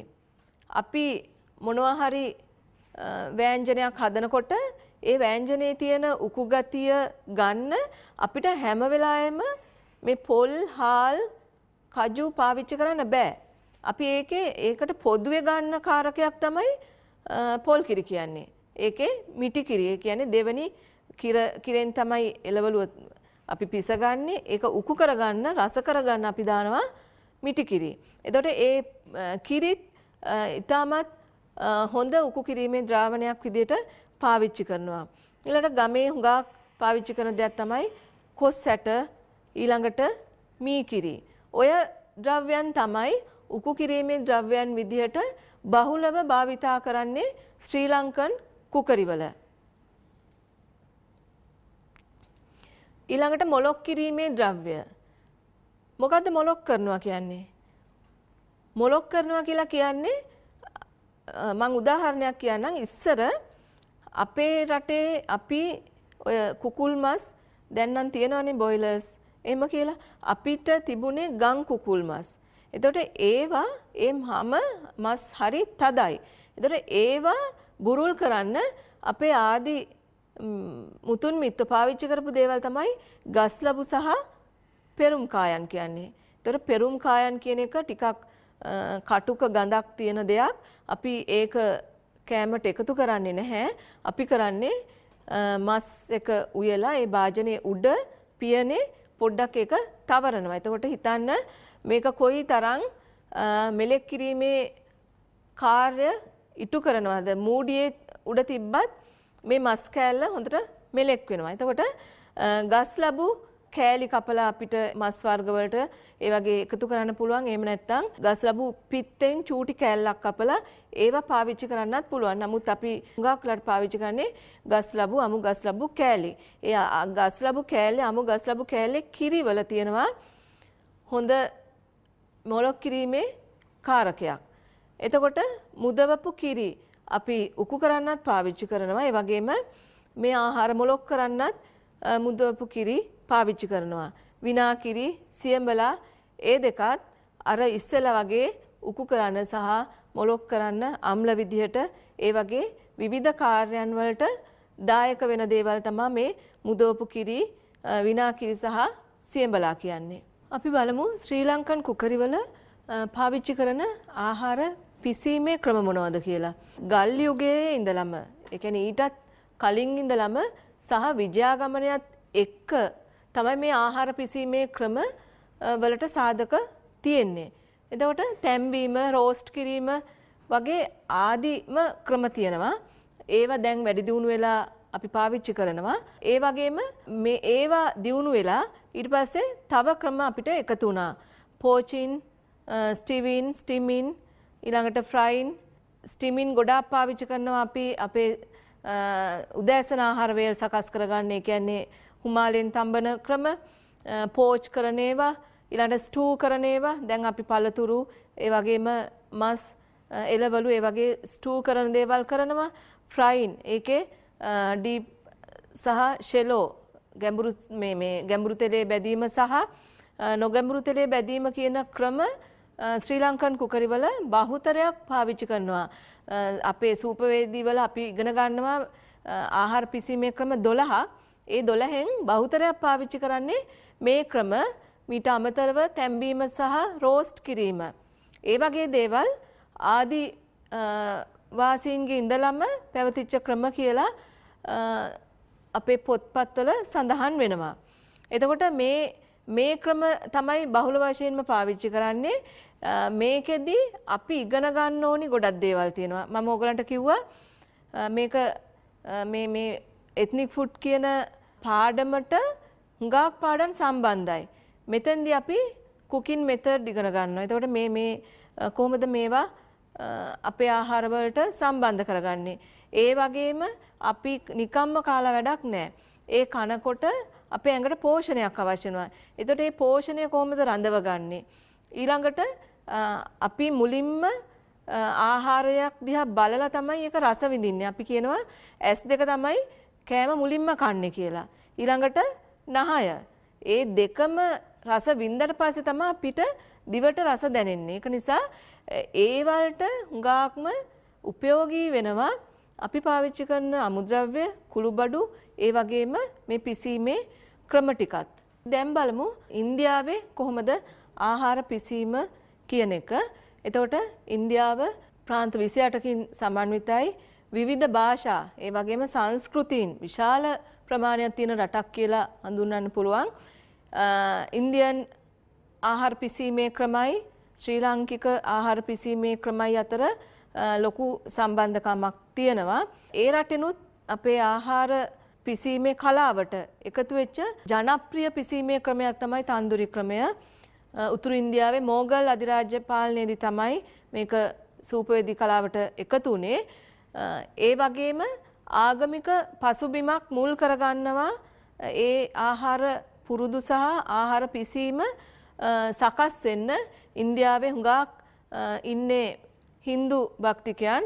එයාලා ගවයා කියන සත්වයා ආගමික වැදගත්කමක් තියෙන සත්වයෙක් කියලා සලකන හින්දා එයාලගේ ආහාරවලට ගවමස් පාවිච්චි කරන්නේ නැහැ. ඒ වගේම බහුතරයක් ඉන්දියන් කෑම තියෙන්නේ වෙජිටේරියන් විදියට එහෙම නැත්නම් එළවලු විතරක් පාවිච්චි කරලා තියෙනව තමයි බහුතරයක් තියෙන්නේ. මෙයාලගේ රස කැවිලි සහ අතුරුපස ගොඩාක් තියෙනවා. ඒවා හදනකොට හුඟක් එළඟි තෙල්, සීනි හුඟක් පාවිච්චි කරනවා. එතකොට ඒක විශේෂත්වයක් මෙයාලගේ. ලංකාවේ වගේම කුළු බඩු වර්ග පාවිච්චි කරනවා. ඒ වගේම කිරි අපේ සූපවේදී අපි බෙවරේජ් වල ඉගෙන ගන්නවා ලැසී කියලා බීමක්.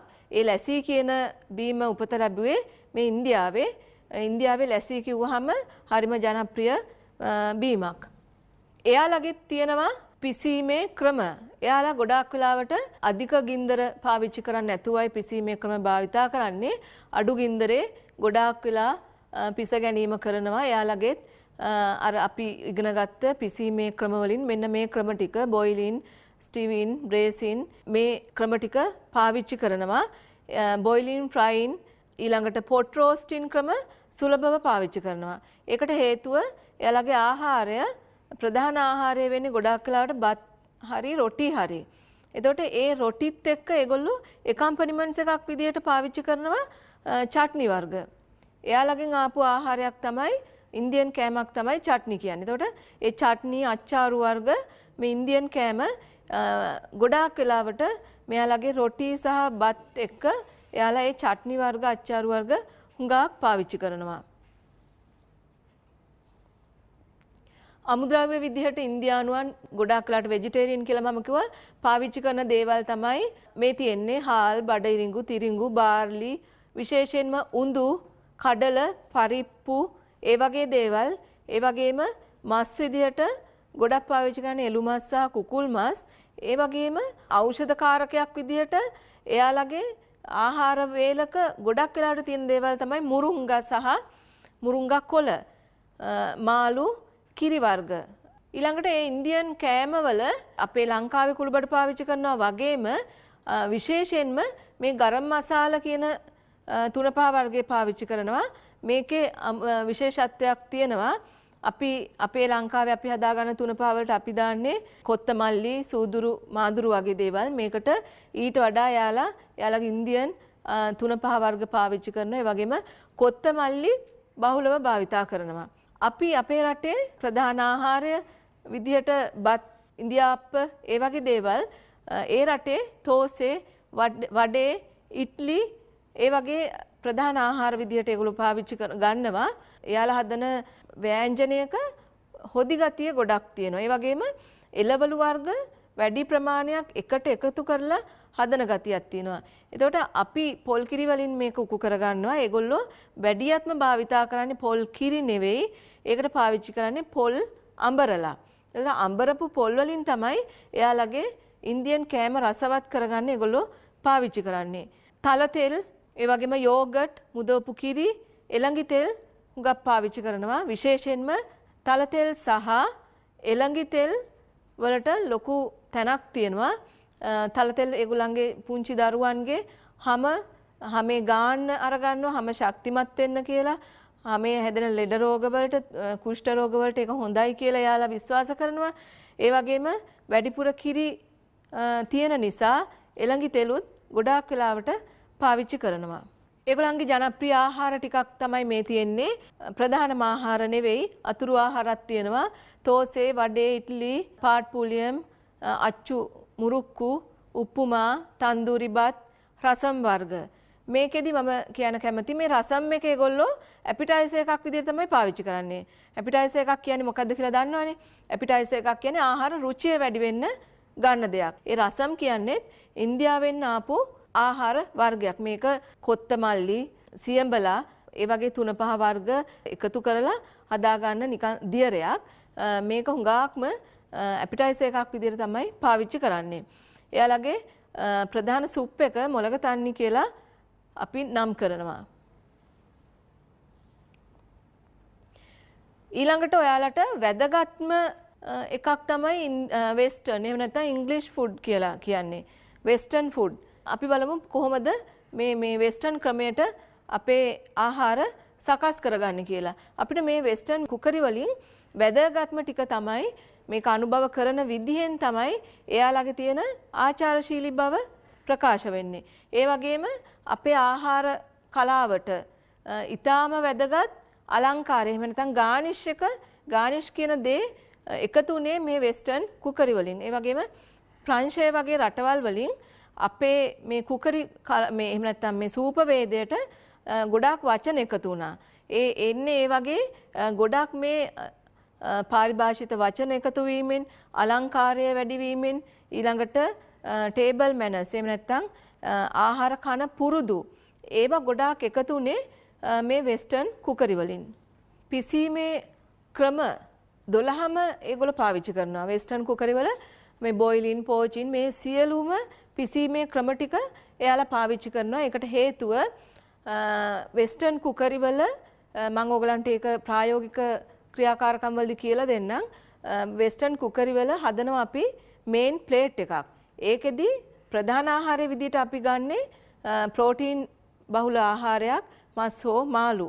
විශේෂයෙන්ම ගන්න ඒ දෙක. එතකොට ඒවා ඒකත් එක්ක එකම්පනිමන්ට්ස් එකක් විදිහට අපි පාවිච්චි කරනවා. තව මේ එළවලු, අල වර්ග, බත් ඒවා ඒ පිසීමේ ක්‍රම 3-4ක් එකතු වුණේ නැත්තම් මේ මෙනු එක රස වෙන්නේ නැහැ. මේක රසවත් වෙන්න නම් අර වගේ පිසීමේ ක්‍රම එකින් එකට වෙනස් ඒවා එකතු කරගන්න ඕනේ. ඒක නිසා අපි මේ වෙස්ටර්න් කුකරි වල මේ සියලුම පිසීමේ ක්‍රම ටික පාවිච්චි කරනවා. වෙස්ටර්න් කුකරි වල තමයි අපි අඳුරගත්තේ vegetable cuts එළවලු කැපීමේ ක්‍රම. ඊළඟට fish cut මොනවද? මාළු කොහොමද කපන්නේ ඒ කට් එක. ඊළඟට meat cut මස් වර්ග කුකුල්, හරක්, ඌරු ඒ වගේ මස් වර්ග කොහොමද කපන්නේ? ඒවා තමයි වැදගත් වෙන්නේ වෙස්ටර්න් කුකරි වල අපේ ශ්‍රී ලංකන් ඉන්දියන් වලට වඩා. මොකද මේ වල හරි ස්ටෑන්ඩඩ් එකක් තියෙනවා. මස් කෑල්ලක් ප්ලේට් එකක තියෙනවා නම් අපි ග්‍රෑම් කීයද තියන්න ඕනි. අන්න ඒවා ටික ඉගෙන ගන්නේ ඒකයි. ඒක නිසා තමයි අපේ සංචාරක හෝටල් වල වෙනම සෙක්ෂන් එකක් තියෙන්නේ. එහෙම නැත්නම් වෙනම අංශයක් තියෙන්නේ බුචරි කියලා. ඒකෙදි කරන්නේ මේ මස් මාළු කපන විදි, ඒවා පෝෂන් කරන විදි, ඒවා ගබඩා කරන විදි උගන්වන්නේ ඒකෙන්. එතකොට මේකෙන් තමයි අපිට මං කියවනේ අර මේන් කෝස් එක ටෝනි ප්‍රෝටීන් ආහාරය කොහොමද සකස් කරගන්නේ, එකම්පනිමන්ට්ස් වලට එළවලු, අර්තාපල්, නූඩල්ස් කොහොමද පාවිච්චි කරන්නේ, ඒවා වැදගත් වෙනවා. ඒවා තමයි දැනගන්න ඕනි. ගානිෂ් වර්ග මේකට හඳුලා දුන්නේ වෙස්ටර්න් කුකරි. ඊළඟට එළවලු, බටර් කාවින් වර්ග ඒවා හඳුන්ලා දුන්නේ මේ වෙස්ටර්න් කුකරි වලින්. අපි බලමු වෙස්ටර්න් කුකරි වල තමයි හුඟක් තියෙන හර්බ්ස් වර්ග. ඒක විශේෂයි. හර්බ්ස් වර්ග, ස්පයිස්, කන්ඩිමන්ට්ස් මොනවද තියෙන්නේ කියලා.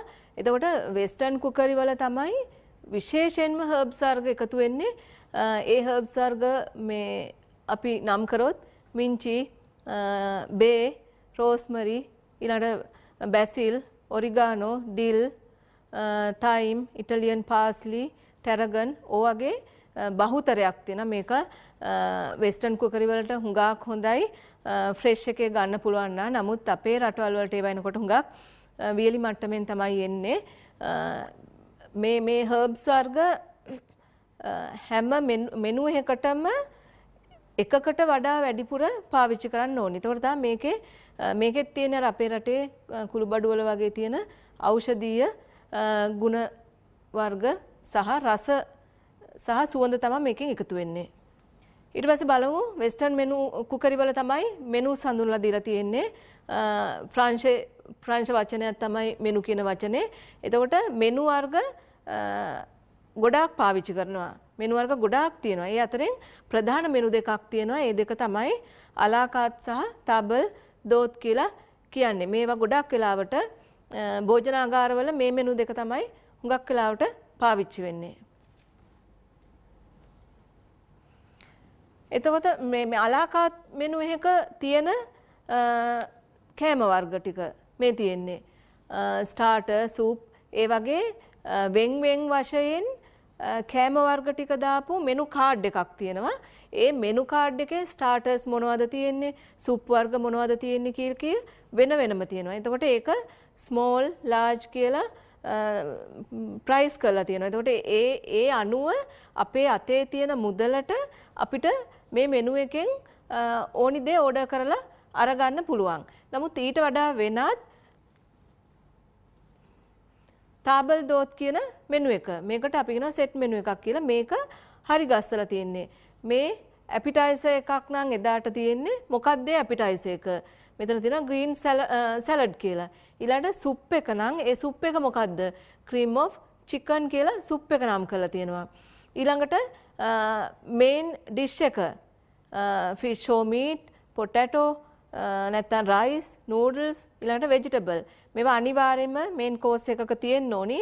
එතකොට ඒගොල්ලෝ මේ මොකද්ද මොන චිකන් එකක්ද තියෙන්නේ? ඊළඟට අපි කොහොමද ඒක මේ මොනවාද පාස්ලි පොටැටෝ එකක් කොහොමද හදලා තියෙන්නේ? ඊළඟට එළවලු මොනවද අරන් තියෙන්නේ කියන එක වෙන වශයෙන් එයාලගේ තියෙනවා. ඊළඟට ඩෙසර්ට් එක. ඒගොල්ලෝ චොක්ලට් මූස් එකක් ඩෙසර්ට් එකට විදිහට දෙනවා කියලා තියෙනවා. ඊළඟට බෙවරේජ් එක. බෙවරේජ් එකට ටී හෝ කොෆි තියෙනවා. දැන් අපේ රටේ වෙස්ටර්න් වලයි තියෙන වෙනස්කම් තමයි ඒවා. අපි බෙවරේජ් එක ගන්නෙ කැමට කලින්. එතකොට වෙස්ටර්න් විදිහට ගන්නෙ පස්සේ අන්තිමටම. ඒවා වෙනස්කම්. ඒ වගේම මේ මෙනු එකක් පාවිච්චි කරනකොට විශේෂයෙන්ම ඔබට ඉතාමත් වැදගත් වෙයි. ඔයාලා හෝටල් ශාස්ත්‍රයේ ඉන්න දරුවෝ විදිහට මේ මෙනු එකක් කොහොමද කියවන්නේ? මෙනු එකක් කොහොමද මේ ටික් කරලා ඕඩර් කරන්නේ? ඊට පස්සේ මෙනු එක අපි ඕඩර් කරාට පස්සේ අනිවාර්යයෙන්ම විනාඩි 20ක් ඇතුළත ස්ටුවර්ට් අපිට රෙස්ටුරන්ට් එකට මෙනු එක ගෙනලා දෙන්න ඕනේ. එහෙම නැති වුණොත් ඒක ගැන කම්ප්ලේන් කරන්න, ඒ වගේම මේක ප්‍රතික්ෂේප කිරීමේ අයිතිය කස්ටමර් කෙනෙක් විදියට එතන ඉන්න කස්ටමර්ට අයිතියක් තියෙනවා. ඒවා අපි දැනගන්න ඕනේ. ඊළඟට අපි බලමු චයිනීස් ෆුඩ් කියන්නේ මොනවද කියලා. ඉන්දියාව වගේම විශාල ප්‍රාන්ත ප්‍රමාණයක්, ඒ වගේම සංස්කෘතික ලක්ෂණ විශාල ප්‍රමාණයක් තියෙන රටක්. අපි ගොඩාක්ම රෙස්ටුරන්ට් පැත්ත ලංකාවේ දියුණුනේ මේ චයිනීස් කියන වචනෙත් එක්ක. එතකොට ඒකේ ගොඩාක් තියෙන්නේ අපි මං කිව්වා ලංකාවේ ඉන්දියාවේ වගේ රටවල හරි අඩු ගින්දර ප්‍රමාණයක තමයි කෑම පිසින්නේ. නමුත් චයිනීස් කෑමවල අධික ගින්දර ප්‍රමාණයක් පාවිච්චි කරලා වොක් පෑන් එක ඒගොල්ලන්ගේ විශේෂ උපකරණයක් වොක් පෑන් එක පාවිච්චි කරලා තමයි ඒ ආහාර හදන්නේ. ඒකෙන් ඒගොල්ලෝ බලාපොරොත්තු වෙනවා පෝෂණය සහ ඒවා මේ ඒකේ රසය ඉස්මතු කරගන්න. ඊළඟට චොප්ස්ටික් වලින් තමයි ඒ ආහාර අනුභව කරන්නේ. මස් හුඟක් පාවිච්චි කරනවා. විශේෂයෙන් කටු රහිත මස් පාවිච්චි කරන්න ඒගොල්ලෝ උනන්දු වෙනවා. ඒගොල්ලෝ පාවිච්චි කරන අමුද්‍රව්‍ය අතර හාල්, සෝස් වර්ග විශේෂයෙන්ම සෝයා සෝස්, ඊළඟට ඔයිස්ටර්, මාළු සෝස්, ඒ වගේ දේවල්, එළවලු, මස්, මේ වගේ මුහුදු ආහාර විශේෂයෙන්ම සෙසමි ඔයිල්, තල තෙල්, නූඩල්ස් ඒවා පාවිච්චි කරනවා. තවත් කියන විශේෂ දෙයක් තියෙනවා කුළුබඩු විදියට පාවිච්චි කරන සුදු ලුණු, ඉඟුරු, සේර මේ වගේ දේවල් වලින් තමයි එයාලගේ ඇපිටයිසර් එක ඒගොල්ලන්ගේ ආහාර රුචිය ඒගොල්ලෝ වර්ධනය කරගන්නේ. අපි උනත් රෙස්ටුරන්ට් එකක් ගාවින් චයිනීස් රෙස්ටුරන්ට් එකක් ගාවින් යනකොට මේ සුදු ලුණු ඉඟුරු සුවඳට තමයි ඇදිලා යන්නේ. ඒක නිසා මේවා ඒගොල්ලන්ට ඉතාමත් විශේෂ කුළුබඩු විදියට නම් කරන්න පුළුවන්. ඒගොල්ලන්ගේ පිසීමේ ක්‍රම බහුලව භාවිතා කරන ක්‍රම තමයි බොයිලින්, ෆ්‍රයින්, රෝස්ටින් කියලා. ඊට අමතරව ඒගොල්ලන්ට මාවේනික වෙච්ච ක්‍රම හතරක් තියෙනවා. කැන්ටන්, පෙකින්, ෂැන්ගින්, ඒ වගේම ෂිනුවාන් කියලා. එයාලගේ ආහාර පිසීමේ කලාවේ අපිට ගන්න පුළුවන් එක දෙයක් තමයි හැම වෙලාවෙම ඒගොල්ලෝ පුළුවන් තරම් ආහාර දෙන්නේ උණුසුම්ව. ඒ වෙලේ ටක් ගාලා උණුසුම්ව හදලා ඒ වගේම එයාලගේ ආහාරවල තෙල් සහ සෝස් කියන දේවල් අධිකයි. ඊට අමතරව ෂණික ආහාර ගොඩක් තියෙනවා. ටක් ගාලා පැකට් කරපු ආහාර, ටින් කරපු ආහාර ඒවා හුඟක් බහුලයි. එතකොට අර රටවල් වලට ආවේනික වෙච්ච ක්‍රම තියෙනවා කියලා මම කිව්වා. ඒවා තමයි මේ තියෙන්නේ. ඊළඟට මම ඔයගලන්ට කිව්වා මම පොඩි හැඳින්වීමක් කරන්නම් ජැපනීස් ෆුඩ් ගැන කියලා. එයාලා ජැපනීස් ෆුඩ් වල ප්‍රධානම ආහාරය සුෂි. ඒ ආහාරය එයාලට ආවේනික වෙච්චම එකක් නෙවෙයි. ඒක ඇවිල්ලා තියෙන්නේ චීනෙන්. මිතෝන් කියන ඒ ගංගා ආශ්‍රිතව ඒගොල්ලන්ගේ මේ කුඹුරු ගොවිතැන් කරන කාලවල මාළු කල් තබා ගන්න එයාලා පාවිච්චි කරපු ක්‍රමයක් තමයි හාල් ඇතුලේ මාළු තැන්පත් කිරීම. එතකොට ඒක අපි නම් කරනවා ඒ කල් තබා ගැනීමේ ක්‍රමය නම් කරනවා නරේෂුසි කියලා. එතකොට ඒක ආවේ චීනෙන්. චීනට තමයි ඒ කෑම චීනෙන් තමයි ඒක ජපානයට ආවේ. එතකොට ඊට පස්සේ කරපු දේ ඒගොල්ලෝ මේ ජපානි කට්ටිය ඒ අමු මස් කෑල්ල අමුයෙන් කන්න අමාරු නිසා එයාලා කරපු දේ අර බත් ගුලියක් අස්සට ඒ අමු මස් කෑල්ල දාලා බාගෙට තැම්බෙනකොට කෑමට පුරුදු වුණා. මෙන්න මේක තමයි මේ බත් ගුලිය සමග තියෙන කෑමට තමයි සුෂි කියලා කියන්නේ. එතකොට සුෂි එකක් එහෙම හැදුනහම සුෂි වර්ග ගොඩක් තියෙනවා. සුෂි ඒ රටේ ජනප්‍රිය කෑමක් වුණාට ප්‍රසිද්ධ කෑමක් වුණාට ඒගොල්ලන්ගේ ජනප්‍රියම කෑම වෙන්නේ නූඩල්ස්. සුෂි එකක් කියලා කියන්නේ කුඩා ඇට සහිත හාලෙන් හදපු බත් වර්ගයක්. ඒකට ලුණු, සීනි, විනාකිරි දාලා ඒක හොඳට පදම් කරලා හදා ගන්න ඕනි. ඒගොල්ලන්ගේ විශේෂත්වයක් තමයි යාලා හදන විනාකිරි හුඟක් වෙලාවට හාල් වර්ග වලින් තමයි සකස් කරගන්නේ. ඊට පස්සේ සකේ කියන්නේ හාල් වලින් හදාගත්ත ඇල්කොහොල් සහිත බීම જાතියක්. ඒගොල්ලන්ගේ සුෂි වර්ග වලට පාවිච්චි කරනවා සකේ සහ මුහුදු පැලෑටි වර්ග. ඒ මුහුදු පැලෑටි වර්ග ඇත්තටම මේ ශරීරයට අගුණ නැහැ. හුඟක් කැල්සියම් ඒ වගේ කංජ ලවණ වර්ග ගොඩක් ලැබෙන කෑම. ඊට අමතරව ඒගොල්ලෝ බලයා, මැකරල්, ආන්දා, දැල්ලා, ඉස්සා ඒ වගේ මාළු වර්ග සහ විශේෂයෙන්ම සුප් වර්ග වලට සුෂි වර්ග සකස් කරගන්න මාළු බිත්තර පාවිච්චි කරනවා. නොරී කියන්නේ ඇල්ගී වර්ගයක්.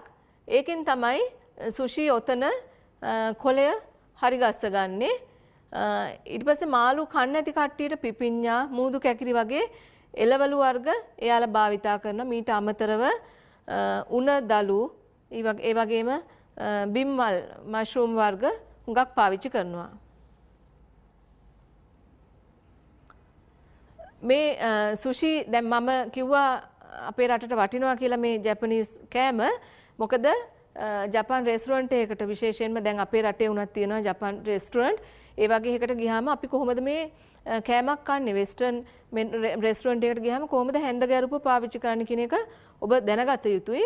එතකොට සුෂි තියෙන රෙස්ටුරන්ට් එකකට ගියාම ඒගොල්ලෝ මුලින්ම දෙන්නේ කටගැස්ම ටිකක්. ඒවා තමයි මේ තියෙන්නේ. සෝයා සෝස් වලින් හදනවා සෝයු කියලා සෝස් එකක්. ඊළඟට රාබු වලින් හදනවා රාබු වර්ගයකින් හදනවා ඉතාමත් සැර කටුක රසක් තියෙන වසබි කියලා රසකාරකයක්.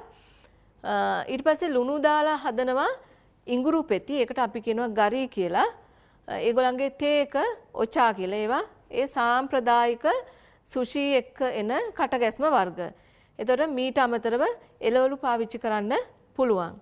මේ හැම දෙයක්ම පාවිච්චි කරන්නේ එයාලා කන කෑමේ තියෙන විෂ සහ ආහාර ජීර්ණය පහසු කරන්න.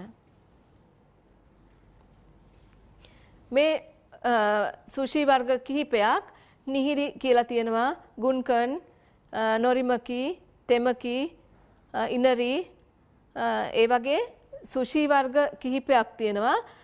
ඊටාම ජනප්‍රිය සුෂි එක තමයි නොරිමකි කියන්නේ. ඒක බත් රෝලක් වගේ හදාගන්න එකක්. ඊට අමතරව ටෝකියෝ වගේ රටවල් වල කන ප්‍රධානම සුෂි එක තමයි මේ චිරති සුෂි කියලා කියන්නේ. සුෂි අනුභව කරන ක්‍රමයක් තියෙනවා. අපි ඒක කන විදිහට තමයි ඒකේ රසය අපිට හුඟක් දැනෙන්නේ. ඒක ඒ වගේම සුෂි එකක් අනුභව කරනකොට ඒ ජපන් ජාතිකයෝ බලාපොරොත්තු වෙනවා එයාලා හුඟක් එයාලගේ සංස්කෘතියට ගරු කරන කට්ටියක්. ඒතර ඒ සංස්කෘතියට ගරු කර ආචාරශීලී විදිහට ඒවා කයි කියලා බලාපොරොත්තු වෙනවා. ඒකයි මම ඉස්සෙල්ලත් ඔයාලට මේක වැදගත් කිව්වේ. එතකොට අවන්හල් වල සුෂි කොහොමද අනුභව කරන්නේ කියලා අපි දැනගමු. මුලින්ම සුෂි මේසෙට එන්නේ ඊට අදාළ කට ගැස්ම ටික අර ඔයගලන්ට මම කිව්වේ. ඊළඟට බත් එකේ රස තියෙන්නේ ඒක රස්නෙන් තියෙන කොට. ඒක නිසා ඒ බත් එක නිතරම සීතල වෙන්න ඉඩ දෙන්නේ නැති වෙන්න රස්නෙන් අර ගන්න ඕනි. ඒක නොරි කොලේ ඔතලා තියෙන සුෂි වර්ග තමයි මේ ගුන්කන් නොරිමකි තෙමකි කියන සුෂි වර්ග. ඒවා අපිට අත පාවිච්චි කරලා අතින් කන්න පුළුවන්. අනිත් සුෂි වර්ග හැම එකක්ම ස්ටික් එකෙන් කන්න ඕනි. ඊට පස්සේ සුෂි එකක් කනකොට ස්ටික් එකේ අරගෙන සෝයු සෝස් එකේ දවට ගන්න ඕනි. ඒක දවට ගන්නේ මුලින්ම මාළු තියෙන පැත්ත. ඊට පස්සේ අපි සුෂි එක කනකොට මාළු තියෙන පැත්ත දිවටත් බත් තියෙන පැත්ත තල්ලටත් හිටින්න තමයි සුෂි එක අර අපිට පුරුදු ශ්‍රී ලංකන් විදිහට පොඩ කාලානේ. ඒගොල්ලෝ එක පාරටම මේ සුෂි එක ගුලියක් කටට දාගන්නවා. ඒක නිසා තමයි අපි ඔය ටෙලිනාට්‍ය වල එහෙම දකින්නේ ලොකු කටවල් ඒගොල්ලෝ කනවා. ඒ යාළගේ ඒ ආහාර අනුභව කරන ක්‍රමයක්. එතකොට ඒ සුෂි කෑල්ල කාලා ඉවරුණාට පස්සේ ස්ටික් එක දැන් අපිට වසබි තව ඕනි නම් වසබි ටිකක් අර ස්ටික් වලින් තවර ගන්න පුළුවන්. නැත්තම් ඒ සුෂි හදන චෙෆ් දන්නවා ඒ සුෂි එකට ඕන වසබි ප්‍රමාණය. එයා එක දවටලයි තියෙන්නේ. අපේ රස අනුව අපිට ඒක ඕන නම් දවට ගන්න පුළුවන්. හැබැයි ඒක දවට ගන්න ඕනි මේ සෝයි සෝස් එක පාවිච්චි කරන්න ඉස්සෙල්ලා. ඊට පස්සේ අන්තිමටම බත් කට කාලා ඉවරන සුෂි කෑල්ල කාලා ඉවරනාට පස්සේ අනිවාර්යයෙන්ම ඒකට තියලා තියෙන ඉඟුරු කෑල්ල කන්න ඕනි.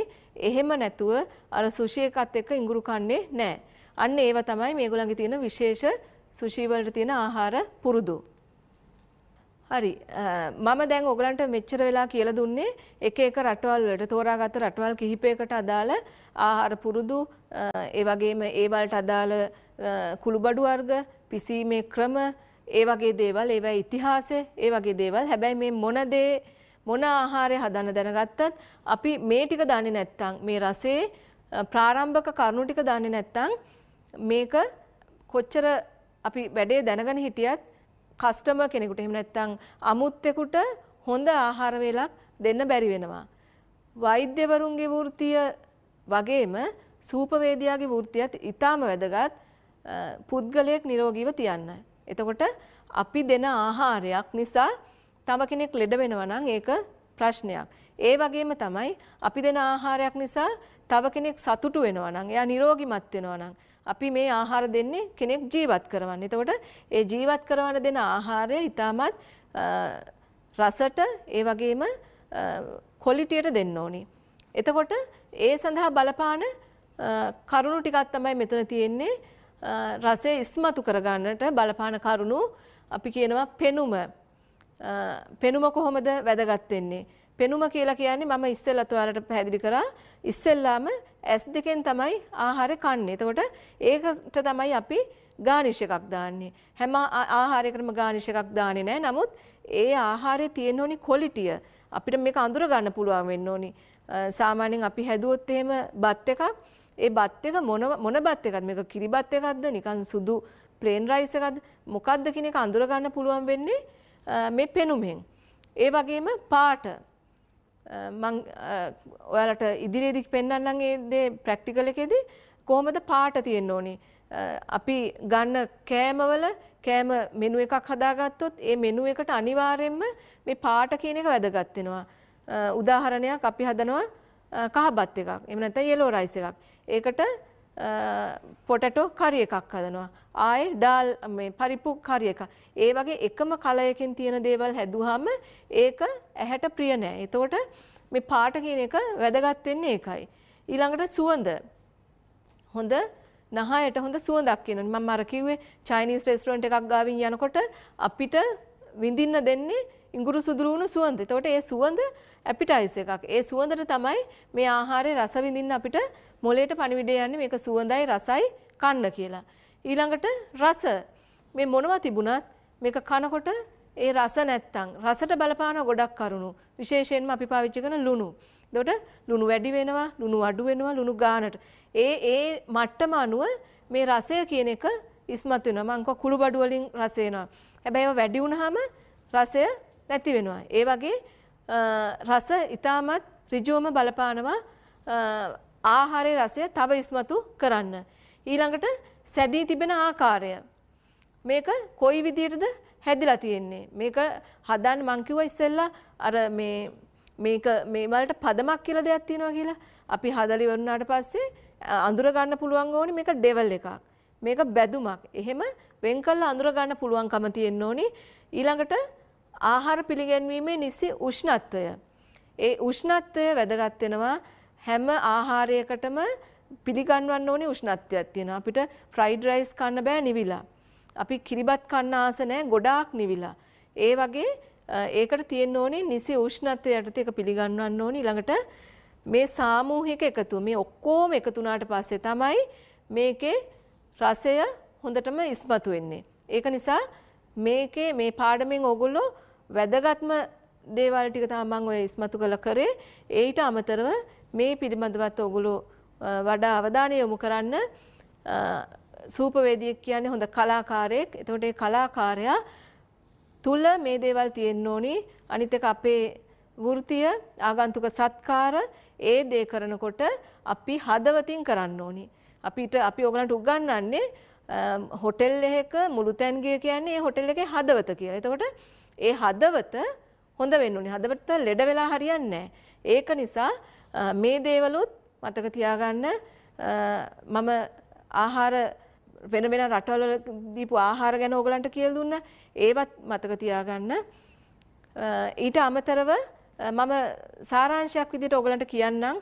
මෙච්චර වෙලා ඕගොල්ලෝ ඉගෙන ගත්තේ මොඩියුල් නම්බර් 9 වලින් ඉගෙන ගත්තා ethnic food, prepare ethnic food කියන පාඩම. එකෙන් විවිධ රටවල ආහාර වලට ගන්න අමුද්‍රව්‍ය, ඊළඟට ඒ රටවල ඓතිහාසික පසුබිම ආහාරවල, ඒ වගේම ඒවෙන් තියෙන ආහාරවල තියෙන ගුණාත්මක භාවය, ඒ වගේ දේවල් තමයි අපි මෙච්චරලා ඉගෙන ගත්තේ. මං හිතනවා ඔයාලට යම්කිසි දැනුමක් මින් ලැබෙන්නේ නැති කියලා. අපි මින් පස්සේ අපි කරන ප්‍රායෝගික ක්‍රියාකාරකමෙන් අපි ඉගෙන ගමු කොහොමද මෙනු එකක් හදන්නේ. වෙස්ටර්න් මෙනු එකක්, ශ්‍රී ලංකන් මෙනු එකක් කොහොමද කරන්නේ කියලා මම ඔයගලන්ට කියලා දෙන්නම්. ඒ ශ්‍රී ලංකන් මෙනු එකක සහ වෙස්ටර්න් මෙනු එකක තියෙන මේන් කෝස් එක ප්‍රධාන ආහාරය සමග දෙන එකම්පනිමන්ට්ස් වර්ග ටිකක් අපි බලමු දැන් කොහොමද ඒක කරන්නේ කියලා. අන්තිම මොඩියුල් එක වෙනකොට ඕගොල්ලෝ මේ ප්ලේට් එකක් හදන්න හැම දෙයක්ම ඉගෙන ගන්න ඕනි.